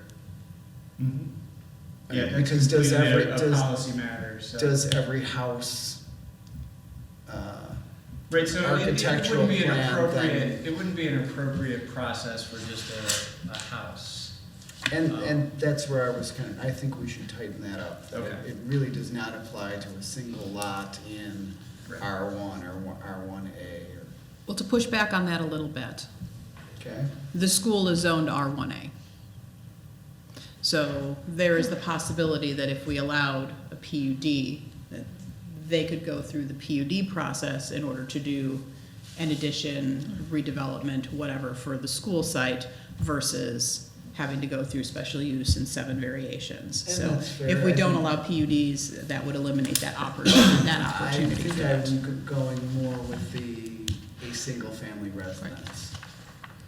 That's not how the code We reads. can And find a like- way to say, we allow it in R1A, but not for residential. Not for a single-family Not for residence. Not for single-family. That's more where I'm Mm-hmm. going. so that Plus, we- during the consultation, somebody trying to put in a shopping center on Northgate probably get shut down.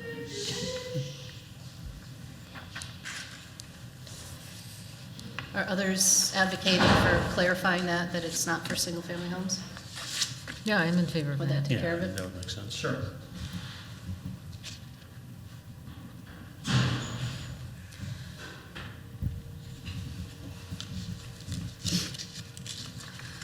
In purpose, I wondered if you wanted to include a final blurb addressing our landmark status, Yeah, that's a good idea. encouraging development that conforms to. I know it's in our zoning code, but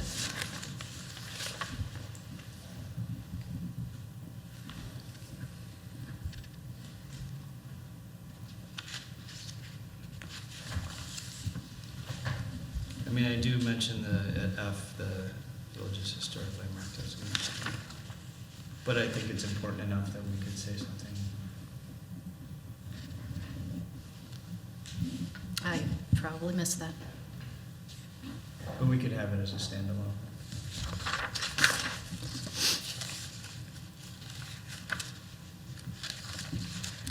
So one of them had adaptive reuse of existing buildings. Do you also have that in under, was that exceptions? B, and I'm missing that as well? I don't know if I don't think do. so. No. That's a good one. How's everyone feel about that? Yes. That's fine.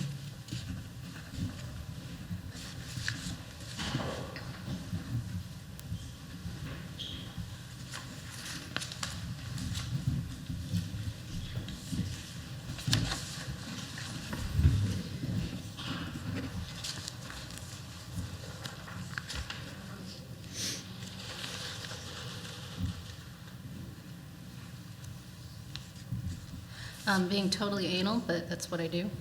Page 4, Okay. paragraph A. Yep. In the middle, a list of any known exceptions to this zoning ordinance and other ordinances of the village. Did you mean the general zoning ordinance or specifically 1013? I think it's the general zoning ordinance. Yes. So V instead of this? Yeah, I'll read it. That sentence.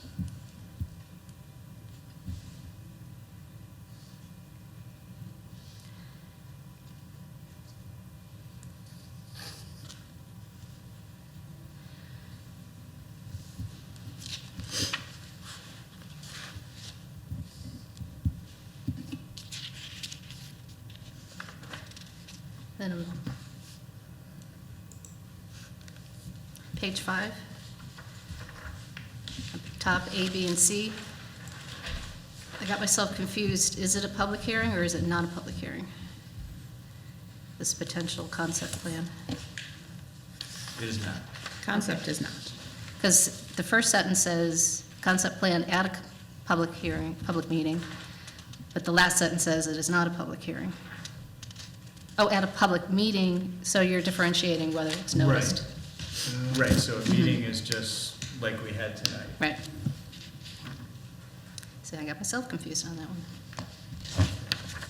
So, sorry, going back to page 4, though, and the general concept of a pre-application meeting, should there be just a pre-application meeting? Is that sort of observed not truly? I mean, there can be lots of consultation, I assume, and not just a single official pre-application meeting with the zoning administrator and other applicable village staff. It's an A, 13.6A in the second line. So change the to A. No, it's the applicant shall arrange a pre-application meeting with the zoning administrator and other applicable village staff. Does it need to be just a single pre-application meeting? Is that too rigid? I think it's just saying at a minimum one, if people felt it was appropriate to meet multiple times, they're free to. Okay.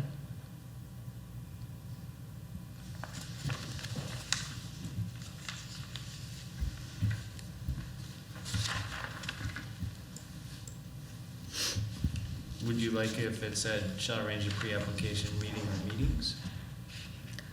Maybe at a minimum, one meeting, like additional meetings at the, what's the word? At the discretion of Sure. the village officials, something like that. I mean, you wouldn't want someone continuing to badger you about some development that's going nowhere, but on the other hand, you wouldn't want to say, well, you've got your one pre-application meeting and that's it, now submit all the rest of the stuff, and we're not going to talk to you until you do.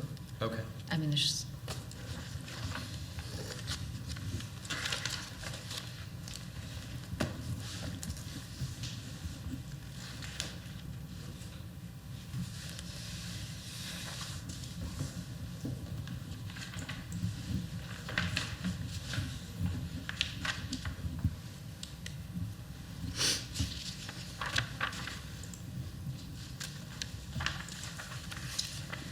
I have some other things, but they're really small. Should I just email them to you? Sure. Okay.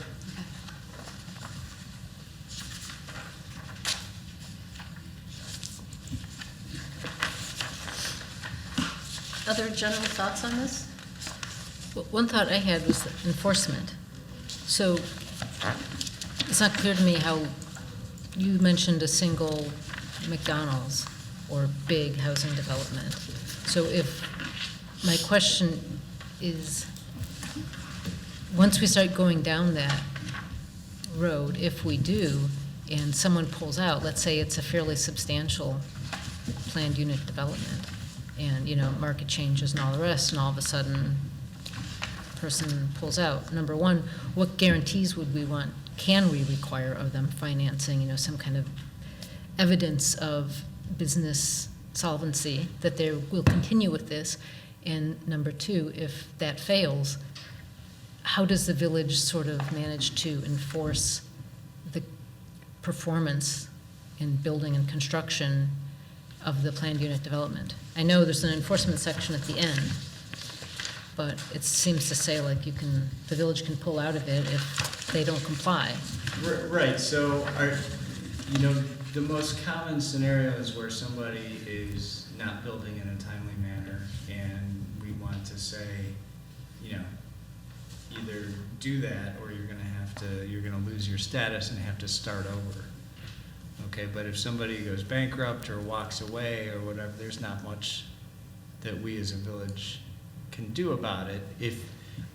Let's say it's a larger development where there's public improvements involved. In those cases, if they're putting in new curb and gutter and lighting or whatever, the subdivision processes or development codes would apply. So we would have bonds and stuff that we could use to finish the improvements, the public aspects of it, but we can't make somebody build. Okay. And the same for if somebody's doing demolition, there's bonds that we take. If somebody is cutting a hole in the street to put in utilities, there's bonds that we take. So we can address all those things. The actions that touch upon public property, and Yes. rights of way and that kind of thing. And in appropriate cases, cover that under a redevelopment agreement, and that's enforceable to whatever's in there. But, in some cases, these end up half-done or. Right, or not that done would at be one all. of my concerns, right? Yeah. Or what if they say, oh yeah, we'll do these things and we'll make these changes that benefit, we'll put in the dog park or the walkway or whatever, and they do everything else, and then they don't do those things that they bargained with us to do. Is there an enforcement mechanism there, or not really? If they don't do. The benefits, like the walkway, the Oh, green sure. space, the swimming pool. Yeah, the- so typically we would condition our certificates of occupancy and all those things on our final Okay. sign-offs and inspections and improvements on those Okay. boxes being checked. Okay.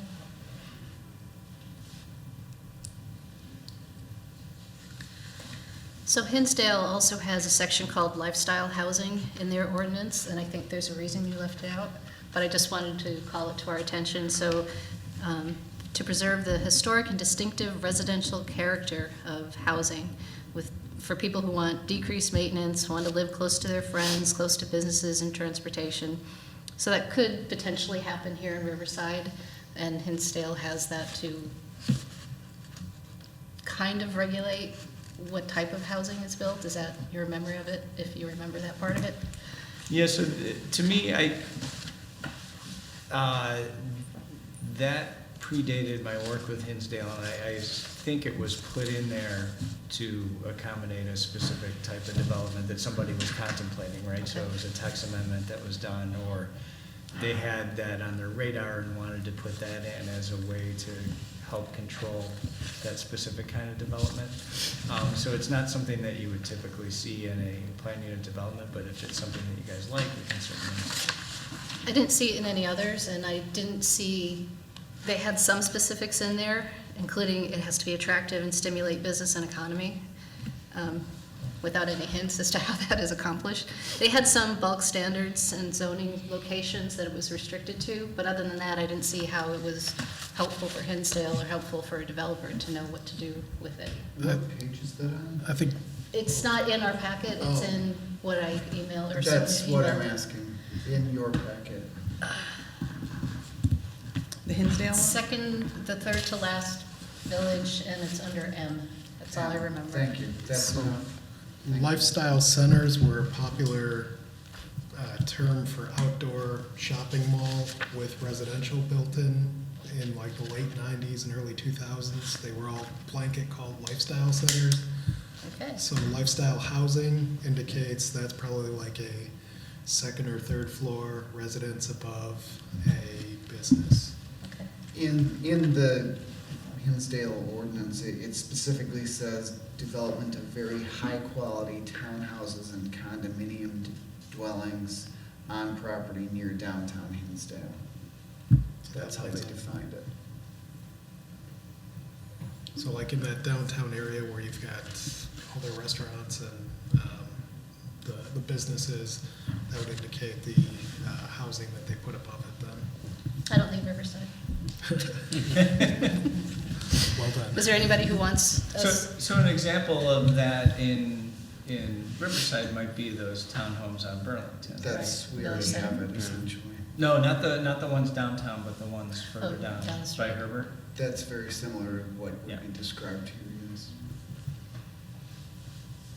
Is anybody inclined to want that in our?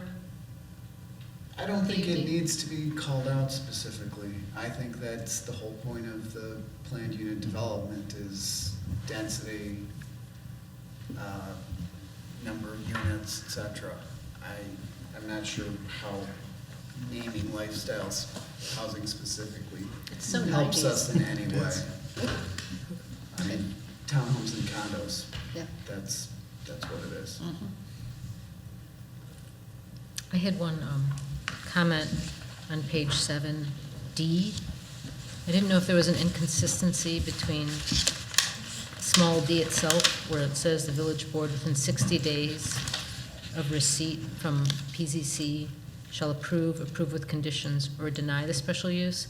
And then IV at the bottom, it says if the application is not acted upon by the village board within 6 months of receiving. I just didn't know if that was an inconsistency, the 60 days versus the 6 months, or if I'm not reading it correctly. That caught my eye too. Yep. Okay. And I don't know which is preferable. I would assume that 60 days would be more reasonable and not 6 months. Yeah, I agree, and if it goes beyond 60 days, it can be done by agreement, right? But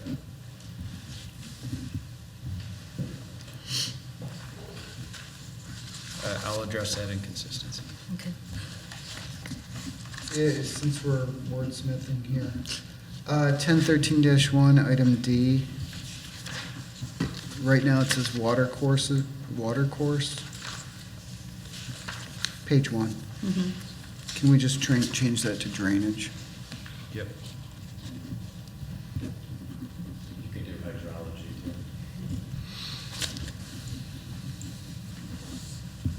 What's everyone prefer, hydrology or drainage? For the developers who are looking at this, drainage, the technical term is better from a technical point, but I think who we're aiming this at is gonna I be more would of a. prefer hydrology to go with the rest of the sentence, though.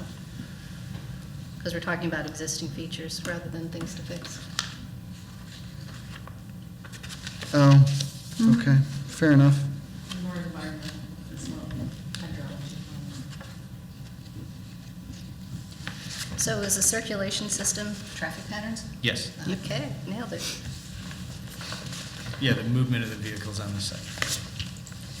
So if a planned unit development is approved, is that a specific ordinance that is passed by Right, the so village there'd board? be an ordinance at the preliminary plan approval stage and then a final plan approval stage, and that last one is recorded against the property. So it's almost like a plat of subdivision, so that plan is recorded for the property. With attachments showing the site plan, different plans and stuff. And so it's common, years later, if something changes, they come back under that process to make adjustments to it, and then that ordinance is recorded Needs as to an be. amendment. Okay. And then can a owner of a PUD site, can they provide any benefits that are off-site? Like pay extra money for like buying a ballpark somewhere else in the village, or stuff like that, or does it have to be tied to the site? Yeah, we'd like to have some kind of nexus. Yeah. to the But, site. but yeah, we can get creative and figure out ways. Again, because we have challenges maybe with some of the smaller downtown sites of providing on-site amenities. That's what I was we can thinking, do. exactly, if it's a small, Yep. one-lot development. So Brookfield had a standard, by virtue of benefit to the village and the unique and creative design, does the PUD justify the intended variation from strict interpretation of the zoning ordinance? So basically, is this project so great, we can let them ignore code? What do you think of that standard? Because you didn't include it, if you saw it. So one of the things I did was kind of keep the standards for exceptions over in the exceptions section instead of listing them in the PUD standards. So if we go to the section on zoning exceptions. And I know not everything can go on the standards.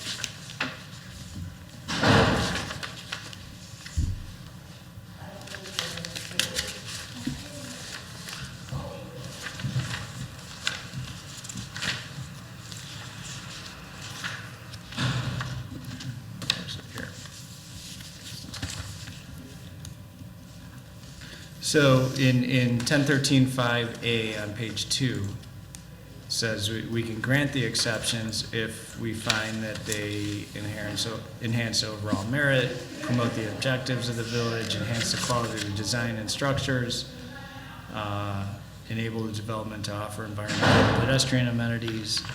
So that's where we're kind of getting at the same thing that you were saying about Brookfield.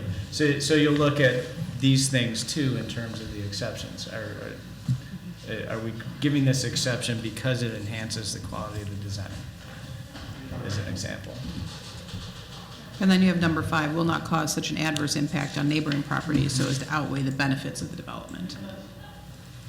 That's one of the special use standards. That's one of the exception Exception standards. standards. So that's at the very top of page 3, number 5. So with all these standards, the findings tend to be a little longer than. That's what I'm thinking of, is the findings of fact and be able to explicate Right, what aspects of the development are just so worthy of. yep. And then B provides that this is a benefit for conditions not limited to those listed. So that provides some flexibility, right, to say, even if it's not listed here, it's a wonderful development. So in 1013.5A, there's a reference to 1013.5A, is that again a mistake? It says, provided that such exceptions are fully consistent with and authorized by this chapter and section 1013.5. Yeah, I'm not Which is- sure. I don't know if that's, maybe it's So 1013.5B. every time I read through Or it, I sub B, find little little tweaks things that like I still that. gotta make, so that is one of them. I'll address that. Okay. So we possibly the PZC possibly meets with the concept plan consultation. And then there's a public hearing with notice for the preliminary plan with the PZC. That's when we use the standards. And then it goes to the board, and it doesn't come back to us unless there is a major change. Correct. Right, so with the final plan, Sonya, zoning administrator, is saying, hey, does this match the preliminary plan? And then bringing it to the board for their approval, so it doesn't really need to come back to you guys at that point. Unless she's determined that there's a major change. Yes, absolutely.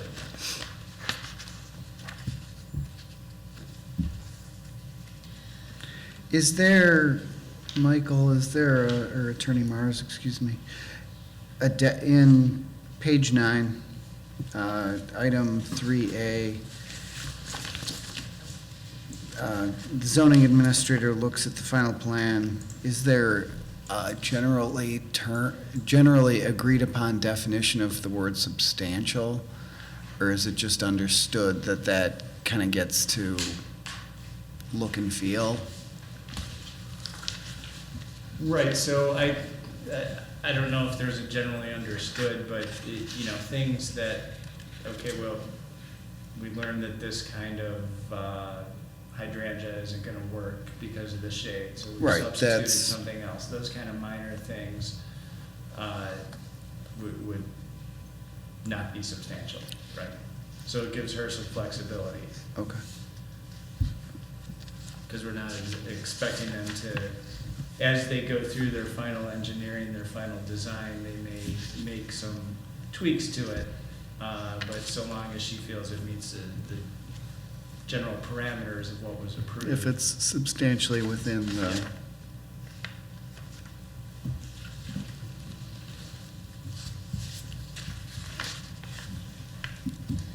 So, I don't know that we need to rush this, but I don't think we need to slow walk it either, because doesn't Hauser Central have no, construction plans? they, Yeah. I think they got everything approved because it fit within their existing footprint. Okay. Right, they're just adding an elevator within the courtyard and then kind of tweaking the sidewalk coming up to go under the stairs to make sure that it's a appropriate grade to be ADA compliant to come into that sub-level entrance, and they're creating that to be an ADA accessible entrance under the stairs there. But there are other sites in Riverside where this could be put into place. Well, I think absolutely. Look at Burlington and Harlem. We've got 2 sites that are potentially very available. Mhm.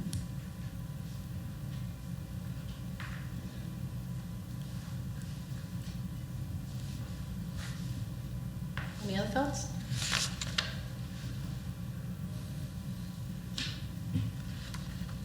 So another discussion next month, after you've had a chance to look at perhaps other ordinances? And Yes, then maybe a please. public hearing? I think the village board wanted a recommendation Ah. first before we go to public hearing, so I think we would take your recommendation to the village board and provide them with some of the information that you were given as well, and get their feedback on that. And then we'll take it from there and whether to go forward with the public hearing. So it could be that they're in a position to make a recommendation next month, depending on how much changes you need, because we don't have to set it. We could say further discussion and possible recommendation. So I'll have the changes that we talked about. If anyone has anything additional, we can add those. We'll see where we're at. Are we comfortable with the village board getting this before we talk about it again? No, it would be after you talk about it again. Oh, I thought you were intimating Not tonight. before our next meeting. No. Okay. I was a little surprised by that. So we come back with the changes that we talked Yep. about, and then we talk about anything else that people had found, but we would have the option on the agenda to make the recommendation that night, if you guys were prepared to do that. So the agenda item would be written for further discussion and possible recommendation to the village board. So you have the ability to make that recommendation if you're ready. Sounds good. So the next one's the public. No.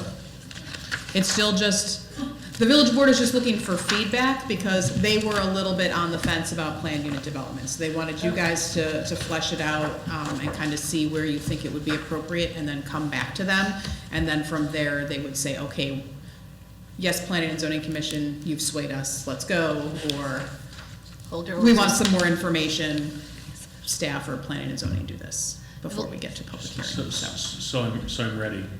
What would the recommendation be, though? Is it the Planning and Zoning Board recommends that the village pursue a planned unit development, or the Planning and Zoning Board recommends this and recommends it review or adopt the draft ordinance? Like, how far are we going? Is it just where are we at? I'm not quite, having seen the draft ordinance, I'm wondering if we're further along than I perhaps thought, which is fine. I just want to.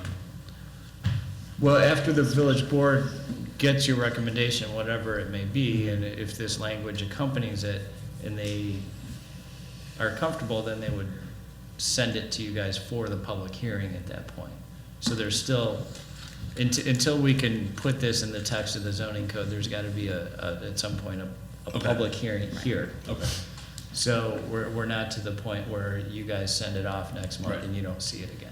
Okay. Right. I would maybe akin this a bit to when we were talking about the attached garages text amendment, for those of you that were on that discussion, where we kind of had that discussion and then we reported to the village board, this is what we're thinking. And then they said, okay, we're generally on board with that, but please make sure you consider A, B, C, and then said it was okay for the Planning and Zoning Commission to move forward with a public hearing. So it's kind of having that little bit of feedback, and if there's anything they want specifically addressed, they can then say that in their remand to you, this is what we want addressed as part of that public hearing. Because these all originate with the board, so we would be giving them an update before potentially proposing a text amendment and Pull the public hearing. trigger on that. Yep. So that's February 26th. And there will be a public hearing, or there is likely to be a public hearing for Ames. Information, any update on our RTA grant? The zoning? proposals were due on Friday, so they are currently under review by RTA staff, and so hopefully they will be making a recommendation next month, and then we'll be moving forward from there. And the proposals are, I want to, or our company wants to be the one who And this is why we're revamps super your zoning. qualified to do it. Okay, Yeah. awesome. Any other questions? Thank you, everyone. See Motion you to next close time. the meeting? Oh, sorry, yeah. That stuff. Is there a motion to adjourn? Second. All in favor? Aye. Wonderful. Thank you.